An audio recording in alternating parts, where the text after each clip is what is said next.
This episode is brought to you by Naked Fig Soap.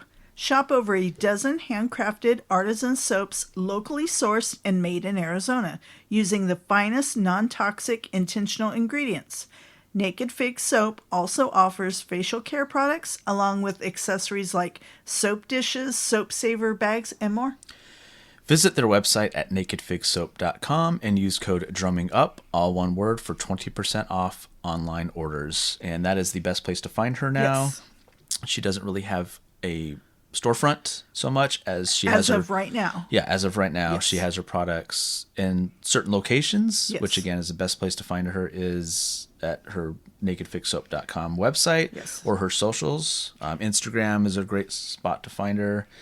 Ask her any questions where she's going to be at like a farmer's market. Yes. You can find all that out. Or But coming up, she's Yeah. moving to bigger and better opportunities. Yes, absolutely. And we're very happy to hear that because, Yes. we just want to She's make one sure of our she's doing favorite, okay. favorite companies. Oh, yeah. Whenever we're getting low, we always place our order. Yes. And again, use that code drumming up, Yes. all one word, to get that 20% off discount. For sure. nakedfigsoap.com. It'll be in the show notes. We'll have her website. And then the best thing to do is from the website, go find her socials, follow her. That helps her. And by you doing that, it helps us because we know you're listening and we know you're buying her great products. She also offers tattoo care and everything too. Yes, so she does. just a ton of stuff that she does. It's all locally made and everything. So what was that website again? That is nakedfigsoap.com.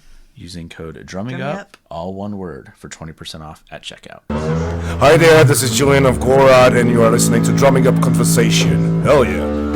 Drumming up conversation. Drumming up, yeah. Drumming up, yeah. Drumming up, yeah. Conversation. Drumming up, yeah. Drumming up, yeah. Drumming up, yeah. Conversation. Drumming up, yeah. Drumming up, yeah. Drumming up, yeah. Conversation. Drumming up, yeah. Drumming up, yeah. Drumming up, yeah. Conversation. Yeah.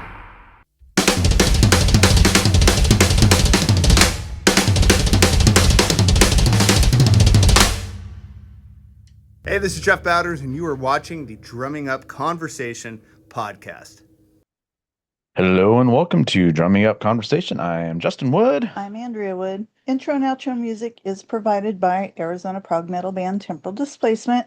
You can find their music anywhere you listen to your favorite music. Don't forget to follow along with the band also. You can email us at drummingupconversation@gmail.com. You can find us on Facebook, YouTube, and Instagram at Drumming Up Conversation, and on X at Drum Conversing. You can listen to our audio podcasts on Spotify, Apple, or wherever you listen to your favorite podcasts. And you can watch the video version on YouTube.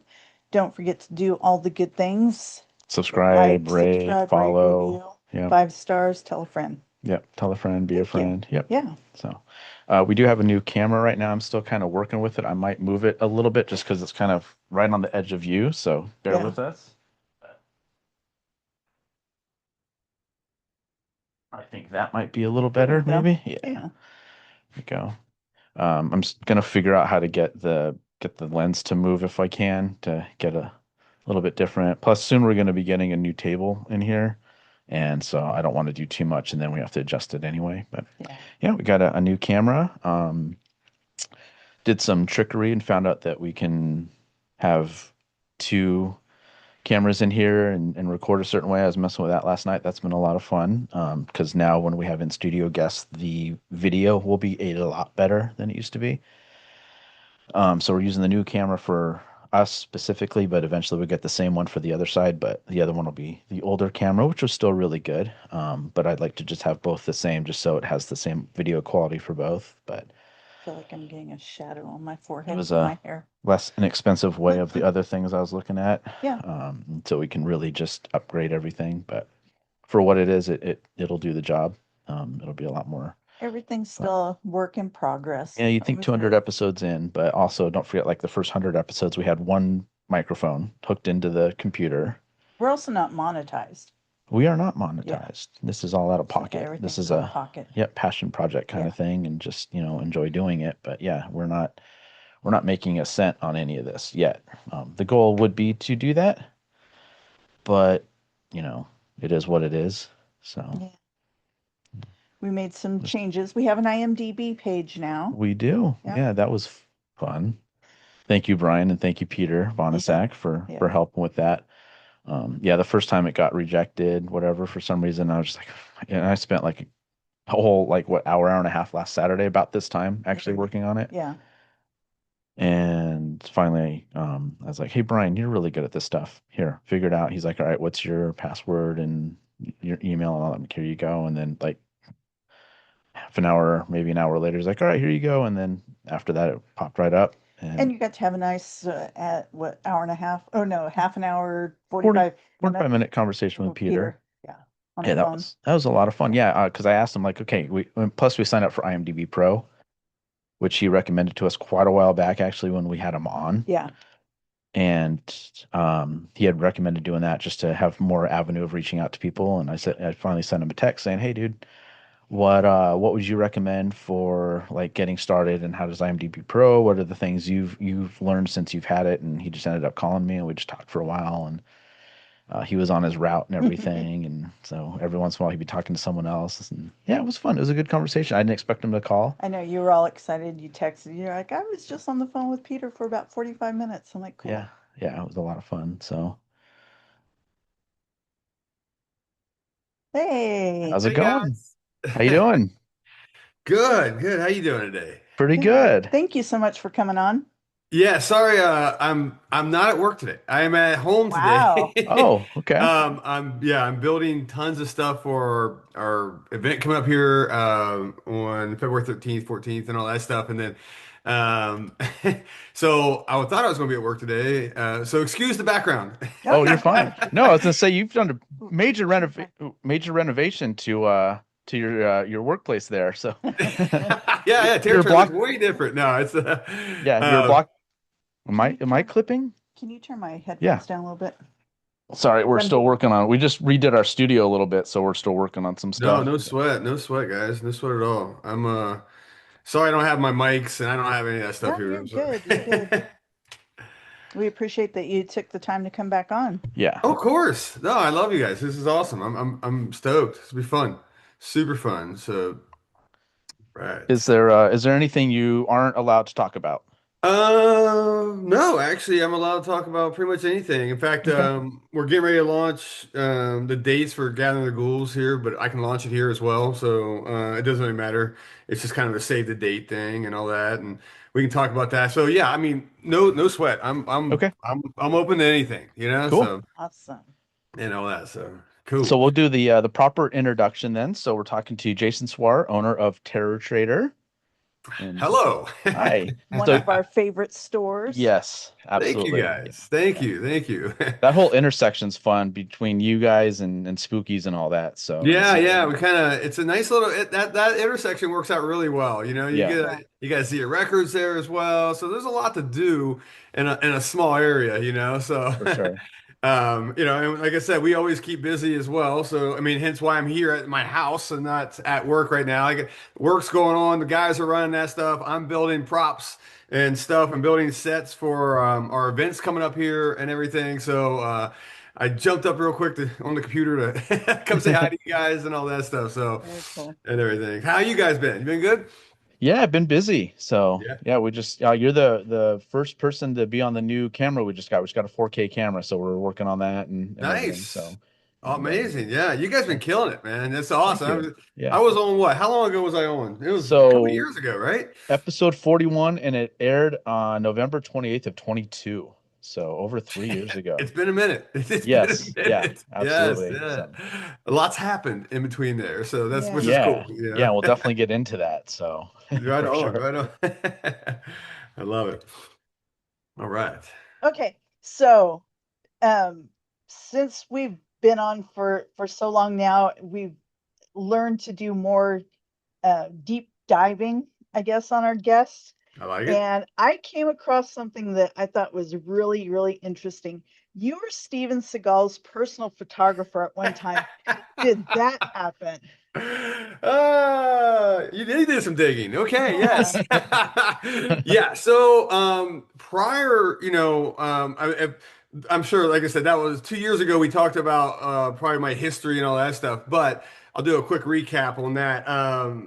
You know, 20-year Marine, retired Marines, went overseas, contracted for a little bit. After that, decided, what am I doing over there? I'm like, this is why I retired. So, came back and I dove headfirst into the photography world, commercial photography, studio photography, and made a great business. Had a great, successful 8 years of doing that. I burnt myself out. That's a lesson I would tell kids out there is like, you can go hard as you want, but you gotta pace yourself. And I didn't. And after about 8 years, I was like, I need something else. And hence Terror Trader came after that. But yeah, I mean, I was Five Finger Death Punches photographer Oh, for a long, long time. And in fact, they'd still have me on there if I didn't go into the horror world, and I don't have time for them anymore. But so one day, I would do my photography was a little bit different. It was very, I always say Call of Duty-esque, right? It was very Photoshop heavy. I would shoot you just in say in my studio on a blank background, kind of like a green screen, but a little different. But and then I would build these crazy scenarios around you, and so these would get out there, whether it's advertising or whatnot. But one day I get a call from a guy, and he goes, "Hey, would you be interested in meeting Steven Seagal?" And I'm like, "Come on." Yeah, sure. Why not? Right? Of course, and I mean, I'm a sucker for an old, just a crappy action movie anyway. So, So are we. So are we. yeah, okay, good. Yeah. So, and Steven's got plenty. He's Yes. got an Oh yeah. entire library, right? Oh yeah.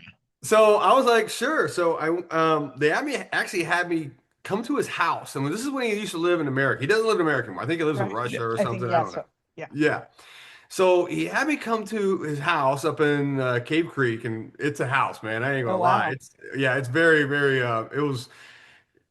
His movies pay for a lot of good stuff. It looks like Yeah. because I walked in, I was like, whoa, and I sat into like this. It was so funny. I got a good story if you guys got time. Oh, absolutely. So I come in and they're like, hey, you can just go ahead and sit down in this room and wait for him. And there was like 30, 40 people in his house, man. I mean, it was a busy, busy, I don't know what was going on. So I went to this little sublet room that kind of went down and it was like in a circle and it had all his guitars. Now he was a good musician. I mean, the Right. guy can play, right? Blues and all that stuff. So I'm sitting in this guitar room. I'm like, this is cool. So I grab a seat and I got this nice big seat. I'm sitting there. And then all of a sudden I see a little bustle and rustle kind of at their entrance. And they're like making way for Steven to come in, right? Like I don't what was going on. So he comes in and he looks and he's like, oh, okay, hi. And I was like, hey, how you doing? I stood up to shake his hand and I sit back down. And then he comes over and sits next to me in his little tiny chair. And I realize I'm in his throne, right? Oh. And I'm like, oh shit. You know what? I'm staying. I don't care. So I made him sit in this small chair right next to me, and we talked over and over and all that stuff. And he was just like, "Hey, I'd like to come down and do a session." And he wanted, for his 8x10s and all this stuff, and he wanted like a lot of military action and all that stuff. Obviously, that's what he does. So yeah, so we booked a session, and he came to my studio, which was actually it's only 2 blocks from Terror Trader when I used to have it. It's like about 4,000 square foot studio. It's pretty nice, and that was wild. Super wild because we were shooting some really fun stuff and he has this entourage that dresses him. I mean, even for small photos, everything, and I felt bad because I'm kind of, I don't want to say low rent, but I'm a Marine and I'm like, you want something, go get it. Like I remember Yeah. his wife came up to me and she was like, coffee, where can I get my coffee? I'm like, oh yeah, I have Starbucks down the block. And she was like, oh, okay. I think she was expecting me to serve it to her. And I was like, that ain't happening, man. Anyway, but Steven was really good. He was really fun to shoot with. In fact, he almost killed me. I don't know if I ever told you guys that story either. Go No. for it. So we're sitting there and he's doing a lot of, he brought all these really, really nice pistols and stuff that, for his, he has all this gear and all this stuff and whatever. And he has these 1911 pistols that probably $10,000 a piece, very tricked out. And I was like, well, these are really nice. Now, anytime we would shoot anything with firearms, I would always take every firearm, lay them out. I will clear everything because I'm the guy with the picture, camera, right? I don't want anybody pointing at Yes. me. And so he laid The out his shooting's pistol. coming from my side of the room. Yes, exactly. So whatever, we're shooting. I clear everything, put the guns back where they need to be. We're probably an hour or two into this photo shoot. It was great. And then finally I see Steven Seagal. He'd always tell me, he's a bigger guy. And he was always like, Jason, he talked just like he does in the movies. I know that's trippy, right? But he does. He's like, Jason, I need you to stretch me. And I'm like, oh, yeah, no, no worries, man. I'll make sure everything looks good. I promise you. He goes, okay, they stretch me in the movies. I'm like, okay, I understand that. And so he's sitting there and he's doing a couple poses. He has his gun and he went a little sideways and I see the side of the pistol and I'm like, never seen that one before.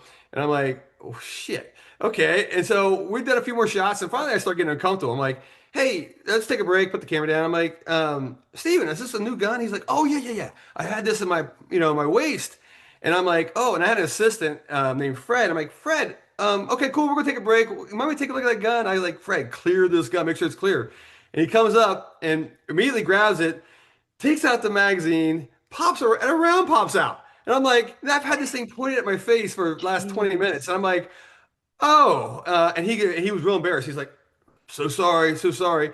So he takes it and he puts the magazine back in and releases the slide and it chambers another round. He's like, roll camera. And I'm like, listen, we're going to take 5 here. And I was like, I've had a gun pointed at my face by Steven Seagal for the last 20 minutes. I'm going to take a break and go walk this off. No big deal. We fixed everything. and I did a ton of photography for him. I mean, and the thing about Steven, he's a night owl, all right? You'll be sitting there, literally, I'm sleeping, it's 3 a.m., phone goes off, right? I look, Steven Seagal, I'm like, wow, 3 a.m.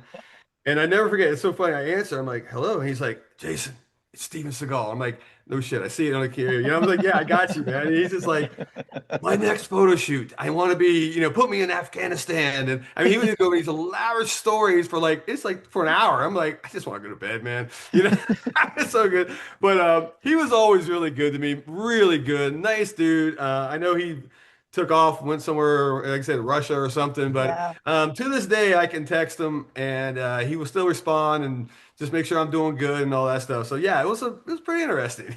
That's cool. That's cool. Yeah. And you've been in martial arts, right? You do Brazilian Yes. Jiu-Jitsu and all that. Had you been doing that when you had met him and everything too? Yes, yeah, Okay, yeah. cool. I'm a purple belt in jiu-jitsu. I'm getting older, starting to hurt a little bit more, and I got to do the old man stuff now. I'm getting ready to hit 53 here shortly. So, but no, I've been rolling doing Brazilian jiu-jitsu for 10, 15 years. So off and on through the Marines and off the Marines, and then and all that stuff. And I know he's in a big, I think it's a keto guy. Aikido, or yeah, something. which is kind of similar. It's a lot of grappling and stuff It like is, that. yeah, a So, lot of yeah. throws, and it has Yeah. like a little judo feel to it as well, and all that stuff. But and I talked to a guy that was a keto master. I don't know, right? He come to my studio a lot, and because I've always wondered, I'm like, yeah, is he really a badass? I mean, I ain't trying to test him or nothing, but I was just Yeah. like, so You don't want to fuck around and find out either. So yeah. I've seen the movies. I don't need that. I don't need to get thrown to get hit with a pool cue or something.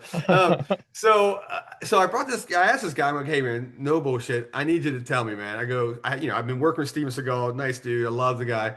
Is he legitimately a badass? And this guy goes, 100%. 100%. He goes, this guy's been in Aikido for almost 30 years, right? That's the guy I'm talking to. And he goes, and he starts telling me the first guy to ever get the Japanese, blah, blah, blah. I don't know all the story on that stuff, but this guy, let me go back in the day. I don't know how he is now, right? We're all getting older and all that stuff, right? But he was legit. He said tough. He was martial art, that discipline, like it was hard to find anybody better. I was like, okay, good to go. So technically, I mean, so he does have chops, I guess you want to say, and all that stuff. So, as a martial artist, I respect that as well. It's pretty cool. So yeah, it's fun. It was a fun, my photo career, I ran into all types of people like that. It was just, every time I turn around, there was like, there's a Chuck Norris there. There's some, I was like, oh, okay. So it was fun, but yeah, I went a little hard and I went a little too hard, and I got burned out, and I think I realized at that point I was starting to have a midlife crisis or something. I don't know what it was. I was in my late 40s, and I was like, I was a monster kid growing up. I love horror to death, and I'm like, there's no horror shops in a town of what 6 million, Phoenix proper. I mean, I'm like, Yeah. Right. so that's when I shut things down, which broke a lot of hearts because I had a lot of clients, and I was just like, hey, there's a photographer in every block. You'll find another one. So I want to open a horror shop, and so there we are. So Nice. Very cool. Yeah. Very cool. I also found that you had started Skill Set Magazine. correct. Yes. Are you still involved with that? No, no. So I worked for, oh my God, dozens. I'll say dozens of magazines. I probably shot over 300 covers, back when magazines were actually magazines. They don't really have them out Right. much anymore. You can still go to Barnes and Noble and you have a magazine on the rack. It was something. So I worked with a lot of most of the firearms industry and all that, just because my background and being a Marines and all that stuff became pretty easy. And I did something that no one else was doing with that Call of Duty look. I keep throwing it out there. It's just the easiest way to. If you see a Call of Duty cover, all my stuff will kind of look that way as well, and and everything. So it was cool, to work for these magazines, and I got to see the inner workings of all these things, and I started realizing, I'm like, how hard can this be? I was like, I grew up, like, especially in the Marines in the early 90s. There was a magazine called Maxim magazine. All right. And yeah. now, granted, that's changed hand like 25 times now. So I don't even know what it's a magazine's about. But it used to be a good men's interest magazine. It had a lot of fun humor, kind of a lot of guy stuff, and just stuff that I was in tune Yeah. with, It's like Spike TV for magazine. So Yes. Oh, Spike TV. I forgot about that. As a female, I like that magazine. Okay, yeah, and funny you say that because we had a huge female reader base on that too. So, and I'll get to that. I'm glad you said that because so I was like, I got Gina and my wife and I got together, and she's like, you want to try to do a magazine? I'm like, I don't know. I mean, I was making some really good money doing the commercial photography thing, so we had money to fund this thing. I was like, yeah, let's try something. I go, but I want it to be, we always call it like an alpha lifestyle. Basically, if people these days get upset about that stuff. I don't know why, but whatever. It was more like, hey, get off the couch, go do something with your life. Don't just sit there behind a screen your whole life. And these are things you can do and cool stuff. And these are people out there that are, from knife makers to world record skydivers to just anything that just out of the ordinary and fun to read. And we had a lot of humor in it, a lot of fun stuff, and all that. We didn't get political, which everybody thinks I am. I'm like, no, I never got political in any of that stuff. I go, it's just, very proud of my country and being an American. Sure. Obviously, I served and all that stuff. And I go, and that portrayed in our magazine, but it's more of just a lifestyle type of magazine. And it did very well. We actually did, well, when we owned it, so 2016, we started our first issue. And we were pushing out 30,000 copies right off the bat. I was just like, yeah, right. Dive in deep, right? I was like, here we go. And then eventually, you see it in Barnes and Noble, you see it on newsstands and airports, and it's like, ooh, we're doing something. This is cool, right? And then and that snowballed. That snowballed really, really well until 2 years in. We get the largest publisher called they were Athlon. I'm sorry, Engage. No, I'm sorry. Athlon Media, I think it was called at the time. They've changed names like 6 times already. But they're the largest magazine publisher in America. They knocked on our door and they're like, "Hey, Wow. we love your magazine. We want to buy it and keep you on." And I'm like, Hindsight, I should have said no. But then they dangle money in front of you, like, sounds great.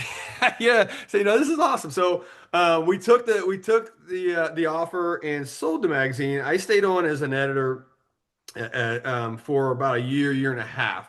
And I think on our 20th to 20 some issue, I eventually, that's when I kind of still made the call. I'm like, I got to get out of this thing. I got to, and they were taking a direction too. That I didn't really want. I mean, it was just, and that's fine. When people buy stuff, they have a different vision and all that. So eventually it started moving a little different direction. I'm like, I had a good run, 4 or 5 years with this thing. It was fun. And this is before AI, so I had to actually come up with everything in my brain, right? It was tough. Write a lot of stories, and we probably had 30 some writers working for us. We were shooting out 140,000 copies every 2 months. Wow. So it was a large magazine. It was big. It was good, and it was a company podcast that was killing. I had a great podcast at the time with it as well. I was doing about 30 to 50,000 listens of an episode. It was Nice. Things were working out great. Yeah. But all that stuff. But like I said, they took a different direction with it. And I was like, cool. I'm out. I just bailed on that part. And actually my assistant editor, a guy named Ben, took over my job, and he's actually still running it. Now, it's not a print magazine anymore because print's dead pretty much. Right. You can try to do print these days, but it's just not working out like digital would be. So now it's a digital only magazine, and actually they're doing very well. Actually, I was talking to Ben, the editor now, and he was like, they got more funding. Of course, it's been sold 2 more times since I left in 4 years. I think that's the magazine business or that business. If someone likes something, they'll buy it and just kind of moves all around. So, which I wasn't used to. And it was kind of weird to like, we even got a new owner today, and then we just had a new owner 2 weeks ago. What the hell, but it was good. It was a great learning experience. I enjoyed that. Met some insane people. A lot of celebs would come. I mean, we had, God, I have to go down my whole celeb list that we've had like in our magazine and all that stuff, from movie stars to rock stars to all that stuff. So medal honor winners and all that. But my thing was like, I always took in fact, look behind me, the blockbuster mentality. Yeah. Okay. By the way, that's a real marquee I stole from I didn't steal. It's from, it used to be hanging on it.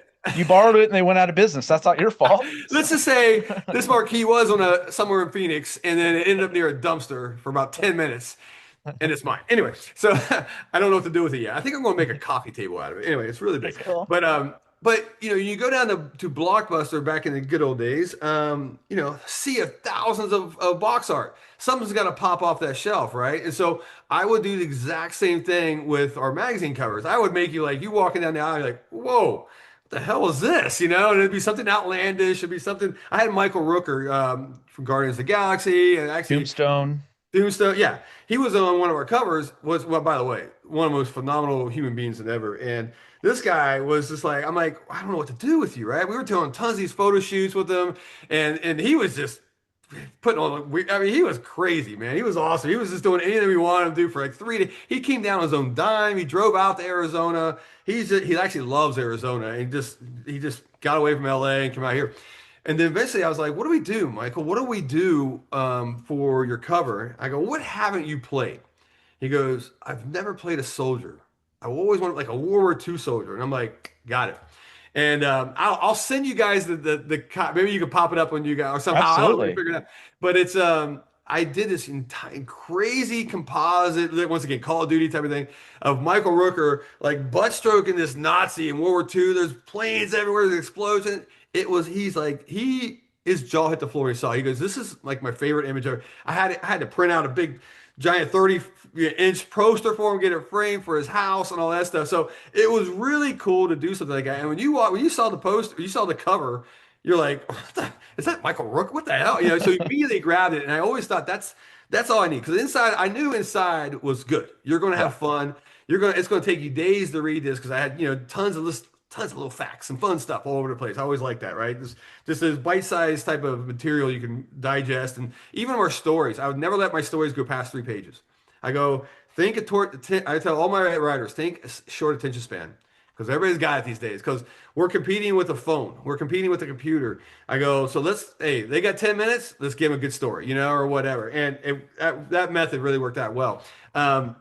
Everything. But we sold well. We did really well. And I look back, I kind of miss it a little bit. It was fun. It was, like I said, the amount of traveling I would do and all that stuff. And but it was a good learning experience. And I took that and then pushed that into a new business, and all that stuff. But I still today get guys come up and people come up and like, Skill Set Magazine. I'm like, yeah, Skill Set. Like, I read your shit, man, it was awesome, and all that stuff. Then you gotta go for like an hour and a half explaining why I don't do it anymore and all that. But it was great. It was a good time. So yes, you've done your research very well. Yeah. So. Yeah. And I came across a photo of you holding a large rifle.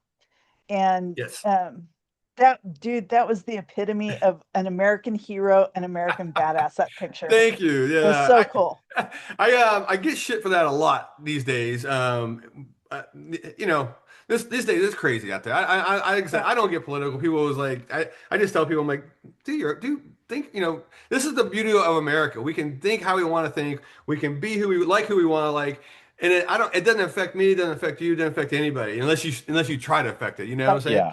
Yeah. Mind your own business and nothing will ever go wrong. I always said it. But it's So, people today bring up a lot, oh, look at Jason. He's a gun-toting American. And I'm like, is there a problem? I don't see a problem with that. The I go, only thing I thought of when I saw it was American hero and thank you. total badass. Thank you. Thank you. Yeah. And once again, I always tell people, I was like, I never got political in my magazines, this and that. But people like to take it out of context all the time anyway. I go, but I will never apologize for, I think, living in the greatest country in the world You and shouldn't having have to. freedoms. And I tell people, I was like, I've been to God, almost 40 other countries. I think I'm at 40. I can't remember. I do the math again. And including Somalia, including Iraq, and I've been deep down Africa, all over the place. And wow, you want to appreciate home, do go there and then come back, and you're gonna be like, it really changed a lot of people's tunes. A lot of people get so comfortable in their own skin and just being, I'm here, and they don't like the president, they don't like a politician. Okay, not my problem. Why hate me about it? I don't, or whatever.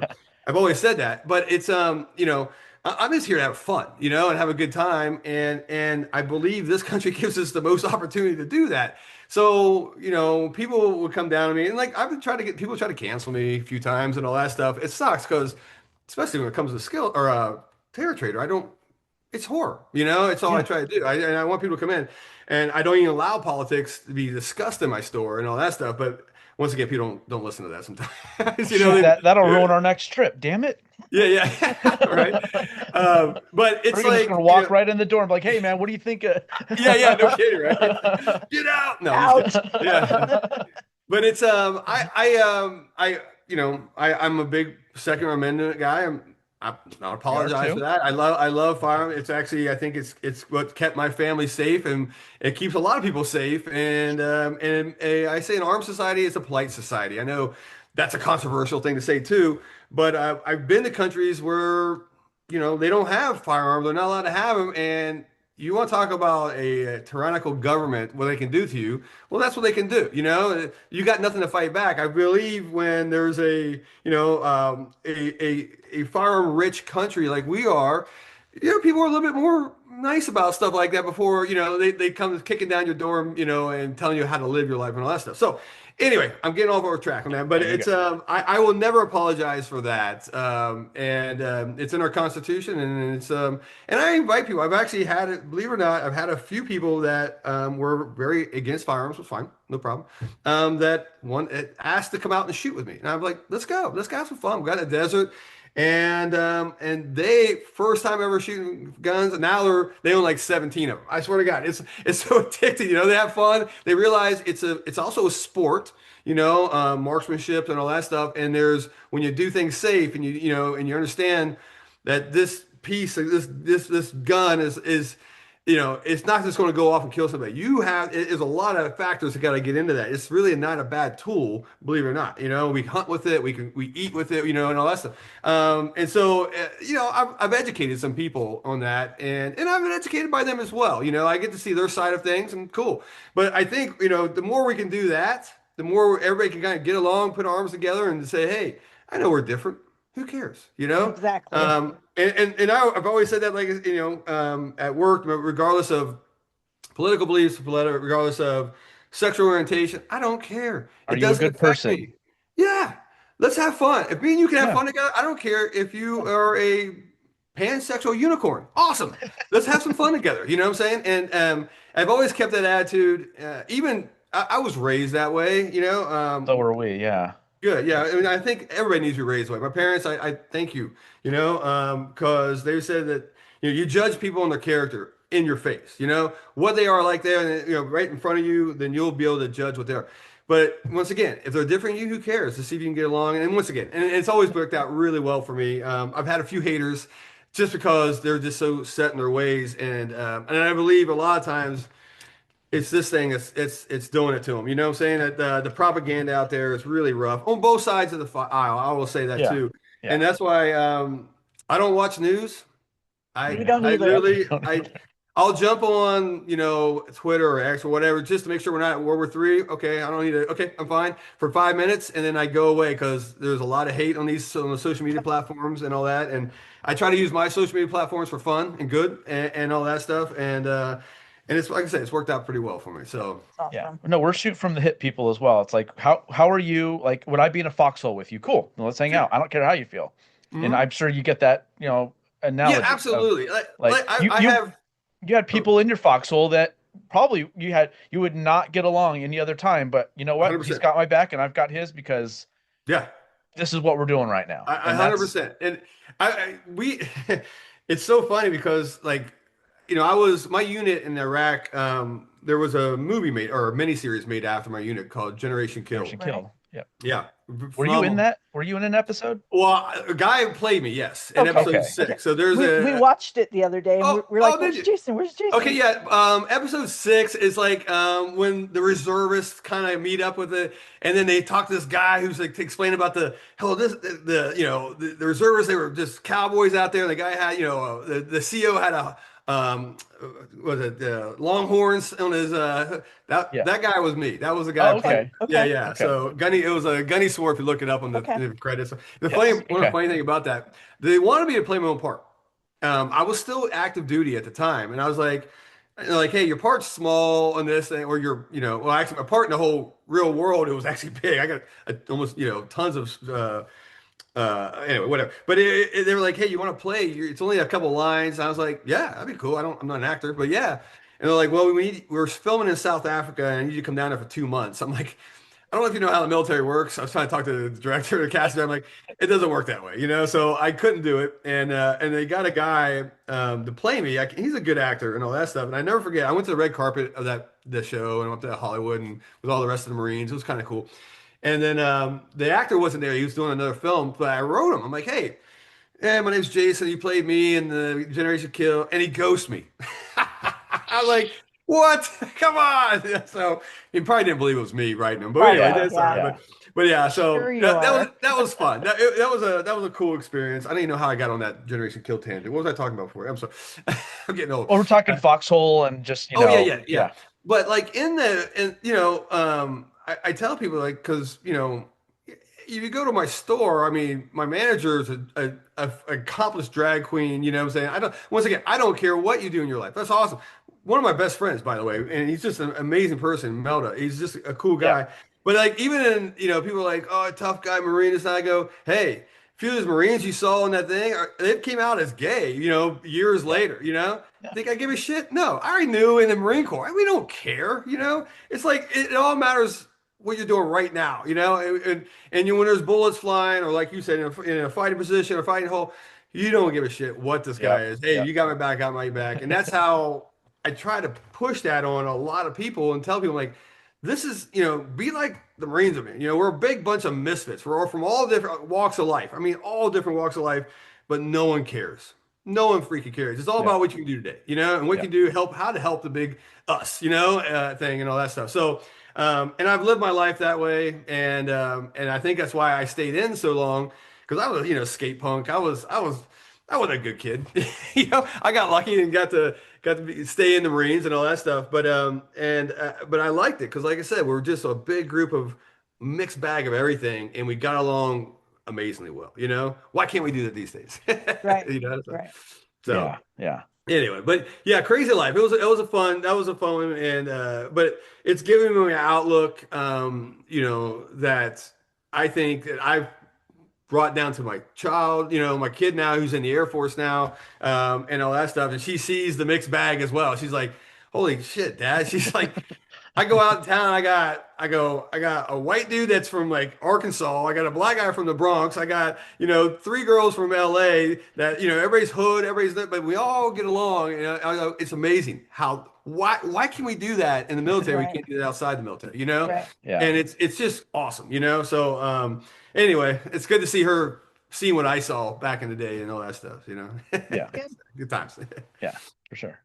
Yeah. So, you and Gina wrote and directed a short film. Is that true as well? Yes. Oh, Yeah. boy. What was that about, and where can we find it? And how, Okay.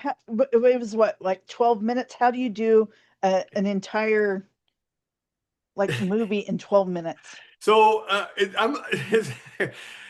yes. So back in 2003, I did a lot of stuff in the Marines. If I wasn't deployed or out in the field, I never stopped. I was always, I had an entrepreneur mindset. I always wanted to be a director as well because I love horror, right? And so we get back from whatever deployment, like, hey, we got next 2 months are kind of down months. We're just going to come to work, train, come back, all that stuff. So I'm like, okay, I'm going to shoot a movie, right? And Gina is like, what? I'm like, yeah, I want to shoot. So I wrote out, oh God, I've probably written 10 different horror shorts, scripts and I had to study on how to do all that. This is beginning of 2000, I think, when I started doing this. So internet was even a little, shoddy at Yeah. that time as well.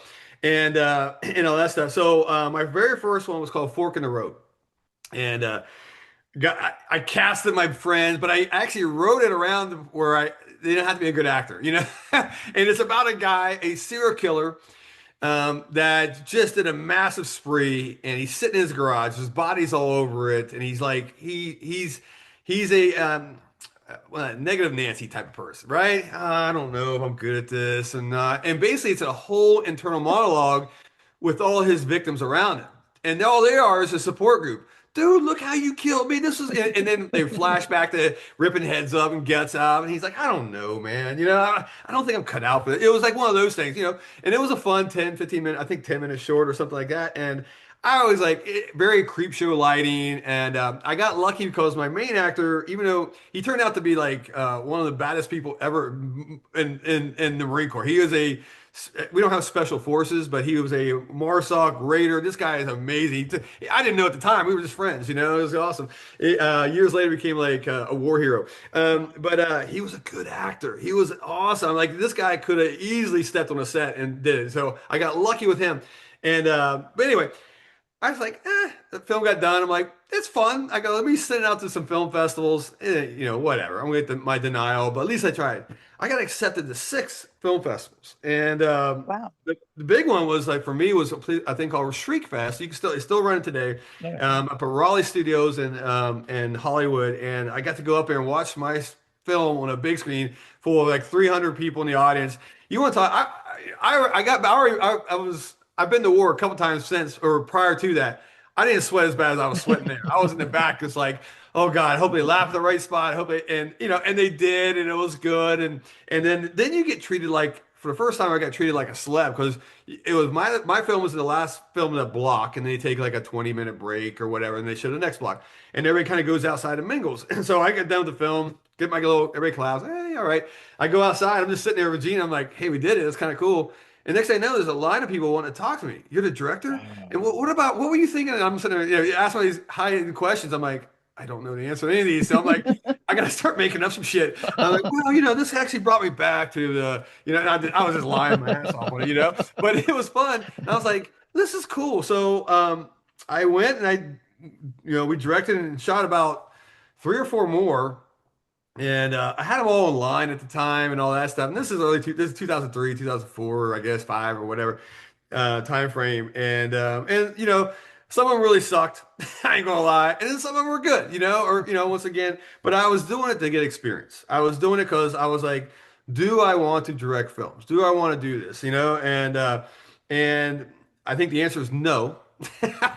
It was fun, but it's hurting cats. It's all maybe if I was back, I was 30 years or 30 years old again. Yes, I would like to do a feature. But I'd like to be part of them, no problem. But to take it all on myself, I'm good. Because then the shooting of film's fun, editing of film's fun, scoring it's great. You find the right people and all that stuff to do all that. The marketing of it after that, the grind of oh. I'm just too old to do that. I would probably shoot the film, give it to someone else. Like, hey, if this works, go It's your for problem it. now. Yeah, your problem, right? But it was kind of cool because it opened up a lot of doors. It's actually how I learned Photoshop. I know this sounds funny. I was trying to make my own posters and everything for my shorts and my box art, and then I get a call one day from a guy that was like, "Hey, I own a distribution company called I think it was called like." Pyramid Films. I don't know what it was. It was something, right? And what this guy does, I'll circle back to it where you'll know exactly. He buys a lot of these films that, like, say I made a feature and I'm broke, I got nothing. It's kind of good. Well, hey, he'll dangle a couple $1,000 in your face. You're like, okay, I'll take it. Even though I'm still in the hole, I'll take it because no one else is buying it. And he buys and writes your film. He'll take everything from you, right? This guy had a library of about 500 of those, right? And they were just crappy films. The films that you find in the Walmart dollar bin that has 6 films to one DVD, Yeah. yeah, I probably did the box art for most of those. So he hired me to take his whole library and he goes, look, these films suck. The box art sucks. Make me good box art. I need to fool everybody. And I feel bad to say this now. I did. I fooled a lot of people because I was taking film. I was sitting there going, hey man, I tried to watch some of them. He goes, don't even bother. He goes, if you want to watch the trailer, fine. I go, what about the actor? Because you want like the lead on the front. He goes, find anybody. It doesn't matter. I was like, damn, okay. So I was finding my friends. I just need a blonde lady's in this film. I find a friend of mine that's a blonde, that, good looking actress or whatever. I'm like, okay, look, I need to get bloody, look distressed, this and that. And then I never forget. He was like, yeah, I got a few complaints. People were like, buy the film and that actress is not in it. I told you, dude. But I think the pinnacle of that was one day I was at Walmart with my kid and I was like, dollar bin, let's go check it out. And she was bored. She was probably about 13, 14 at the time, and I found one. I was like, oh, her name was Bella. I go, Bella, look, and I show, and it's her on the cover. And she's like, I got a mask, or got a, like she kind of looks like a cross between a serial killer with an axe and she's coming out of the ring well or something. I don't know. It was weird. I was in a hurry, and I was like, you're in Walmart, and she was like, whatever, and just walked around like freaking kids. I was like, if I was 13, you told me I want a horror movie box art at Walmart, I would have freaked out. So Yeah. anyway, yeah. So, but it was fun to do that. Once again, I am never afraid to try anything. I was like, I know I need to learn a skill, so like especially Photoshop because I want to get into photography down the line.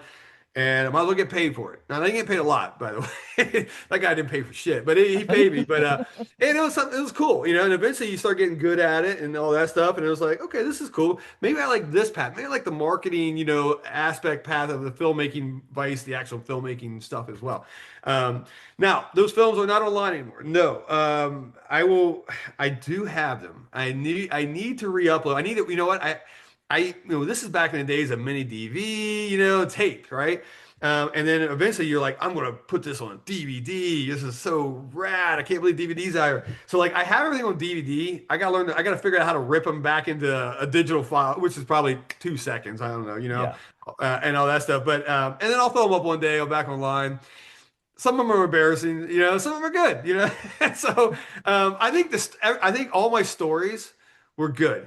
Sometimes the execution was a little off, but I definitely, the lighting was locked on. If you ever been to, you've been to our store, I like my lighting, right? I like it to look Yeah. legit and everything. So like the production side of things, yes, I got it. The actors, I didn't feel like paying anybody. So when you don't pay anybody, you get what you get, right? Yeah.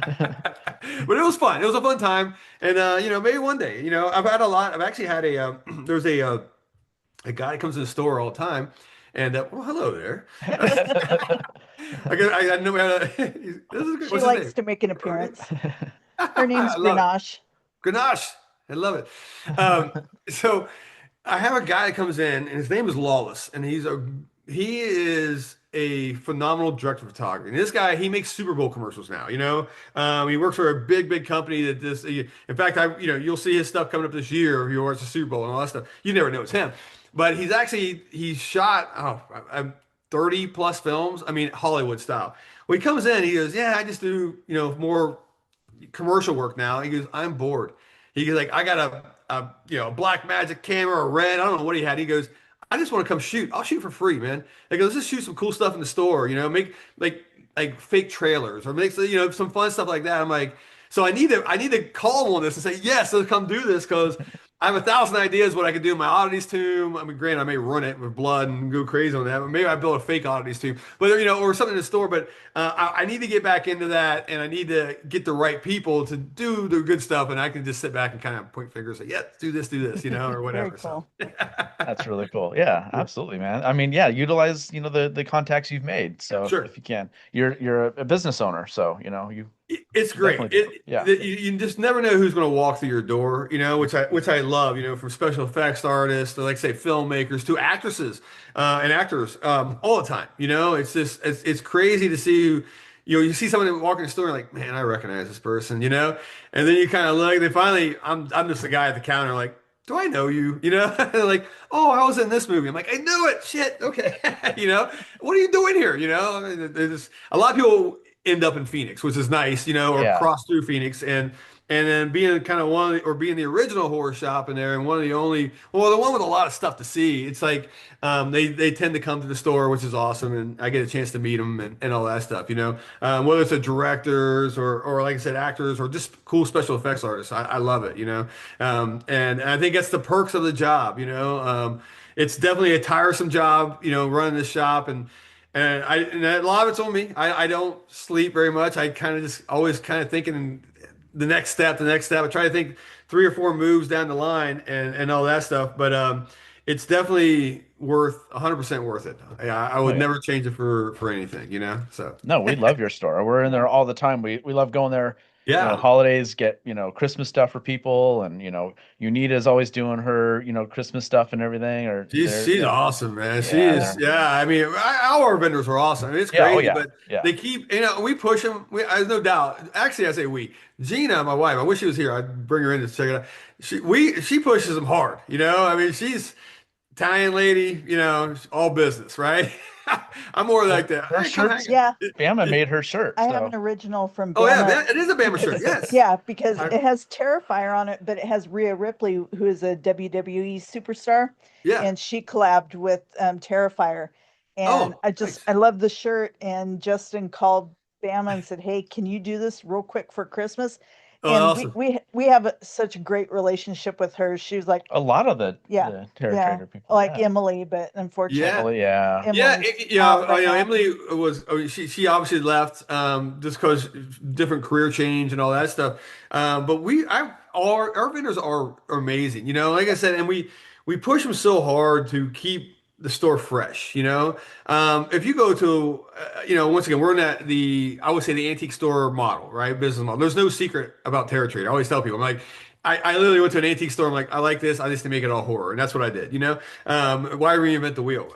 Those have been around forever, but for our vendors, I was like, hey, I want people to come in every week if they can. And it doesn't sound like a tall order, but it really is. You think to yourself like, besides coffee or grocery stores, what stores do you go into every week? It's not a lot of them, you got to really, really something's got to change there if it's not a necessity. Nothing we sell, I hate saying this, Gina would slap me if I said this, so thank God she's not here. Nothing we sell is a necessity. It's a desire, right? It's a make me feel good because I got a cool Terrifier, poster or shirt, or I got this and that, something that hits a nostalgia button for you, or hits something like that. So you don't need these things to survive, and all that stuff. So it's a tough business, to keep people coming in. But this is why the vendors are so good because they constantly, whether it's either just rearranging their booth or bringing in new stuff, which 99% of the time is bringing in new stuff. It's a different store every week. Oh yeah. It's something that you got to come in and you know how it is. You can spend an hour walking around that thing Oh and just yeah. seeing all the new stuff. And I love that. And that's why I want to hug every vendor we have because they keep me in business. They keep me going. And when I see people come in, I'm like, hey, I just saw you a few days ago. They're like, yeah, I had to come back for something. I couldn't believe, this and that. And if I had a store that no one updated their booths, that wouldn't happen, And then we try to add on with that with, the saw room or the photo ops. And I want you to leave with photos on your camera. And even then, I mean, it's a business thing is, yes, I do love building these things. It is my hobby. I'll just, I'm building stuff in my garage. I got shit all over my place. I'm building stuff, all types of stuff. But it's also a great marketing tool, because when you're standing next to the Killer Clowns and you take that selfie to Killer Clowns and you show your friends and you're like, where are you? Oh, I'm a Terror Trader. Come down, And it's so infectious. And it's literally, it saves me thousands and thousands. Well, I probably spent thousands of dollars building these things, but it saves me so much money on marketing every, month and all that stuff. Make a cool photo op, people will come see it, have a cool shop of cool vendors. They're going to come see it and take pictures. And it's just a big animal. It's just a big machine. It just keeps rolling like that, and I love it. It's and it's fun. And I think Well, that's the Yeah. big thing. I mean, if you just Google things to do in Arizona, you come up and Oh, good. you're a I didn't know destination store. that. well, and look what happened between Gathering the Ghouls 1 to 2. I mean, you outsold the Man, place. Like, Yeah. yeah, to the point where on three we tried to go elsewhere, which yeah. was a mistake. Are you able to talk about that at all, or Yeah, would you you guys rather want to just? talk? I talk. In fact, I'm I'd like getting. well, we just like to find out what happened because we Yeah, walked in, we're like, what the hell? It's so just yeah. brutal in here right now. So, Mesa Convention Center, we did Gathering Ghouls 1 and 2. And for any of the audience who's watching this are like, what the hell is Gathering the Ghouls? It's our big flagship convention for our store, right? And Mesa Convention Center is a 30,000 square foot convention center. We take two buildings of it, and it was great. First year, amazing. Second Yeah. year, Oh, way packed. It was almost to the point yeah. where I went up. We have that catwalk up top, and I Yeah. took a Yeah. look at that, and I'm like, this is borderline dangerous, Well, I right? I'm remember we like, said that to you. I'm like, what are you going to do next year? Because this is just this 1 to 2 was crazy. yeah. 2 to 3 is going to be nuts. Yeah, and So, so we're like, okay, we need a bigger venue. mhm. I didn't want to go to Phoenix, which was the logical, choice, right? Everybody kind of moves from Mesa Convention Center to Phoenix, which is obviously hundreds of thousands of square Yeah. feet. You don't you kind of pick and choose how much you want. But here's what I got. I like to keep our cons affordable. If you look at our ticket prices, they're half of what other Yes. major cons are, and all that stuff. So I want to be different. I want to be affordable. And I've been to enough cons in Phoenix that I'm paying $30 to park. And then I got to pay $50 to get in. And if I have a family of say three or four, I've already dropped $250, $300 before you walk in the door. And if your celebrities do cash, they can't because Phoenix is no cash. Yeah. We Correct. found that out the hard way too. Yeah, So, which is nuts, right? So yeah. there's a lot of that. And, vendors are my lifeblood. They are my lifeblood. And if my vendors aren't getting fed, if they're not getting the money because I'm taking it all at the door or that parking garage is taking then Yeah. I'm not gonna have a con eventually. So Yeah. I said no to Phoenix. And then the Rawhide Convention Center approached us and said, we got 50,000 square feet and it is amazing. We're putting a whole new AC thing in it because I knew they run raves and stuff down there, a lot of concerts, but I know there was all swamp cooler. I'm like, well, that's not Yeah. gonna work for us, right? So they're like, this is in March, and they're like, we're putting AC in around May. I'm like, whew. I'm halfway into my marketing campaign at that point. We've already had to pay God amount of money to get this place. I'm like, okay, let's do it. I'm going to trust you, right? Yeah. Well, guess what? Come June, nothing was up. And about a month change prior, I don't know, maybe 2 months prior, they said, hey, we're not going to do it. We're not going to put AC. So I'm like, oh Jeez. my God. We've spent a crazy amount of money marketing. It's out there. Everybody knows we're coming to Rawhide. So the only thing we could have thought of doing was renting our own commercial AC units to put in there, and that was very expensive. That was in the vein of $40,000. Yeah. So we had an idea. Bama gave us an idea. Okay, So yeah. yeah. And I have no problem saying that. Now Yeah. it is what it is. We appreciate your transparency too. We try to be Sure. as much of that as we can too, because Yeah, why not? You know? it's just numbers. I mean, you could Yeah. call the rental company and get the same quote. So anyway, Yeah. Right. so we paid for a lot. And now we're diving into our profit, which is fine. I mean, I was like, we got to keep people cool. There's no doubt, right? So, you get promised the world, and finally the air conditioning units came down, and it was the kind of way they put them in there. I'm like, okay, but the Wednesday I had them turn it on Wednesday. Our con is on Saturday, right? Saturday, Yeah. Sunday. I had that cool. I had it at 75 degrees from Wednesday to Saturday, and it was going to work. I knew with the amount of thousands of bodies it's going to warm up. I go, we might be close in the early 80s. I go, but you ever been to a Terror Trader convention? You're going to sweat, right? And so things they were going to work out enough to get through this year. Right at I think 11:30, I started noticing something. I look at the ducts that go and feed from the air conditioners, and I noticed they're all deflated. I'm like, huh? And then I felt the heat coming. I'm like, oh no. So I go outside. 3 of our 6 commercial units are dead. And I'm like, no way. And that started a chain reaction to where that big giant 50,000 square foot tin building just turned into an oven, you know? Obviously, you know, you were there. It was rough.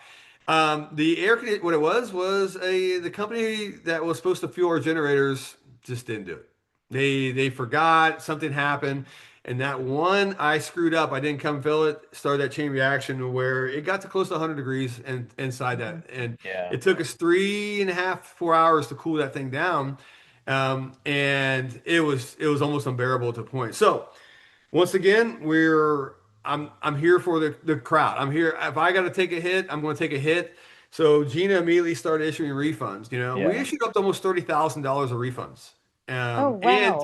and told everybody Saturday tickets come back Sunday for free. So you can start seeing a financial hit coming, you know, and all Yeah. that stuff. Yeah. We were trying to do anything we could to just save face and say, hey, it's not our fault, but overall, shit rolls downhill and it's on me, right?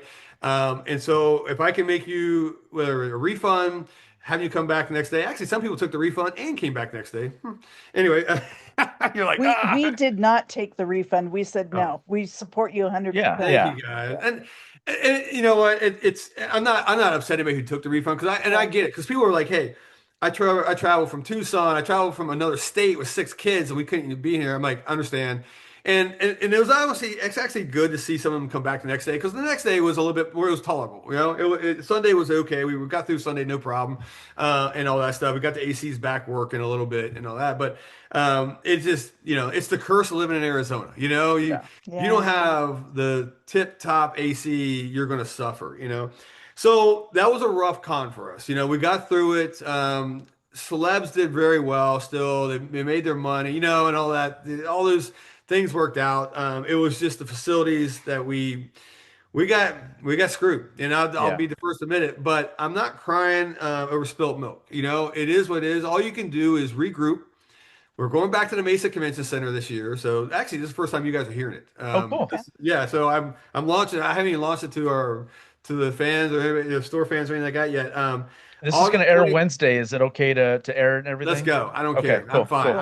I love Awesome. you guys. Let's do it. Awesome. We're going to probably air it 2 days after you, or we'll announce it a Okay. couple days after. But August 22nd, 23rd, we're back at the Mesa Convention Center, guys. AC is there. I Nice. promise. Yes, And yes. so, but now is a question. You're probably like, how do you solve the Capacity. overcrowding problem? You know, because if I show you a picture from up top, people are like, I ain't going to that thing. It's crowded, right? I mean, it's cool because it feels like a concert. It's awesome. You know?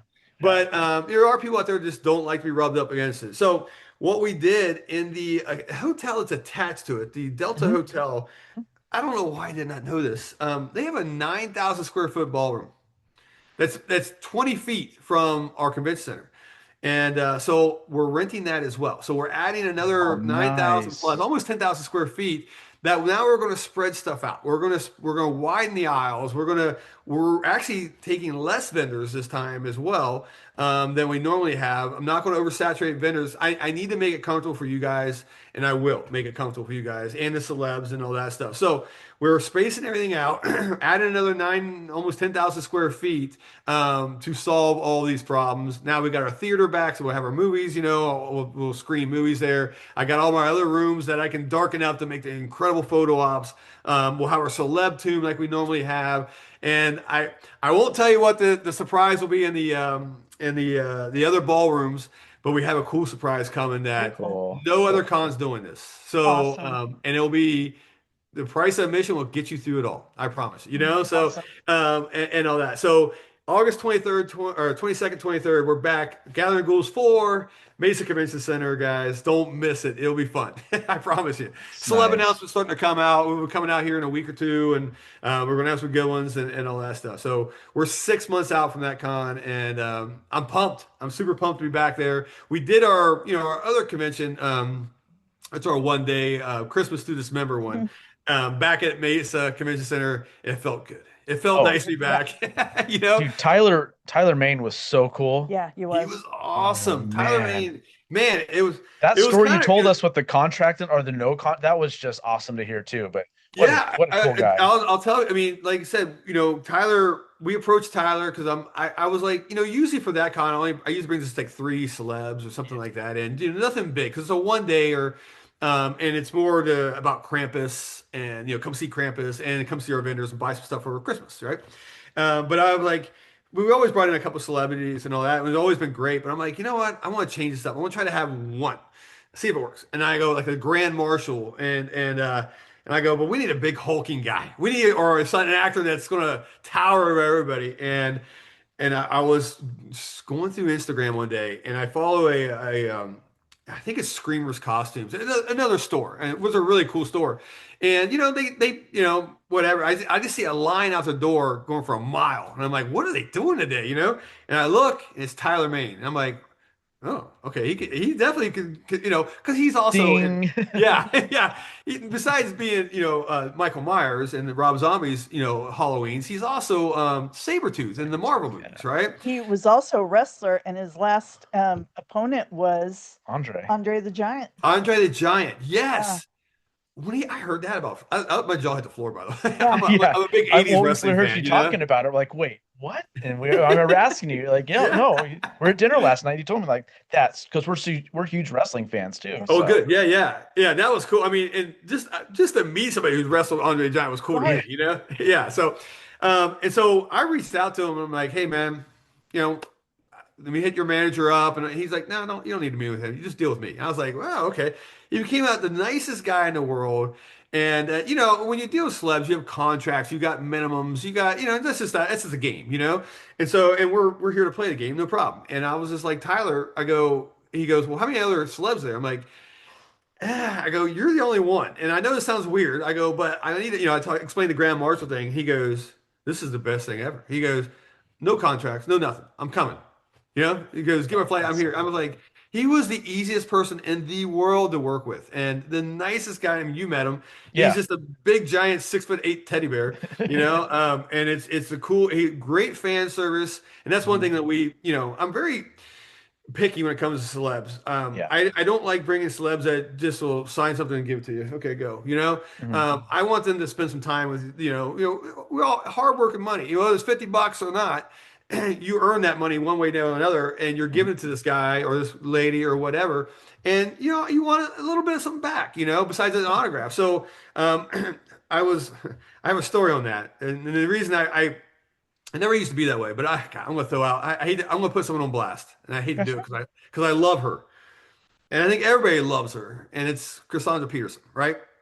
Elvira, right? I mean, everybody loves her, but. That's my first crush. Everybody loved her. Yeah, loved. Yeah.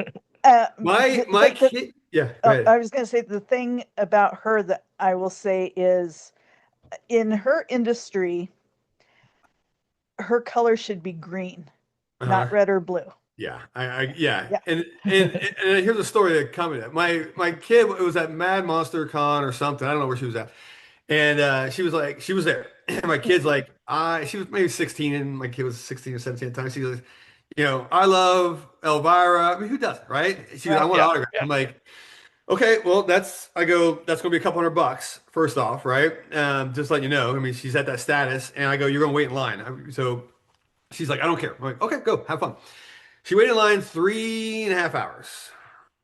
Paid $200 for, hi, what's your name? Okay, here you go. And within 10 seconds was gone. And I was like, when she told me that, and my kid was just like, okay, I guess that's how it is. And I was like, I will never hire a celeb like that. And nothing against her. She could have had a bad day. She could have. That could be the handlers too, because I know she has handlers. I mean, it could have been 1,000 things. So I threw her on blast on this. Yeah. Because I've also heard tons of great stuff. People had great, chances of meeting her and all that stuff. But it was an eye-opening experience for me. I'm like, I'm not going to do that. I'm going to bring in the Felissa Roses. I'm going to bring in the you can't get away. She's bringing you back. Another hug and another selfie with you, And because you walk away from that, like, man, I just spent $50, but shit, that was fun. And I got cool photos. I got great, autographs and like, I throw Felissa out there because she's phenomenal. Well, and the abominable Dr. Chud was awesome with us. We taught drums for like half an hour. Another drummer, right? Yes. Yeah. Yeah, and like so his picture's right up here to our right. So nice. Yeah. Chubb is great. I mean, Yeah. to this day, he's still great. I love talking Yeah. to the guy.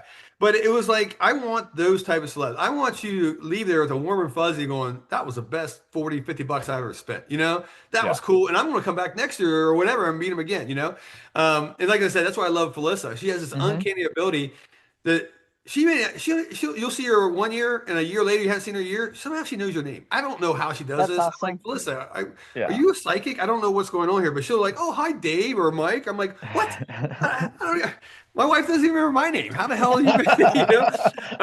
So super cool, and that's who we like to bring in. I mean, and 9 times out of 10, we get those type of celebs. The Yeah. celebs that are just they're here for the fan service, Hmm. and there's no doubt in a lot of these celebs' minds. So like, hey, I was Felissa. She, granted, she's been in a ton of movies. She's been in Terrifier now and all that stuff, but prior to that, she goes, I know I made my child. I did a movie in the 80s that is just went the world's these days viral and go and I know that's my lifeblood.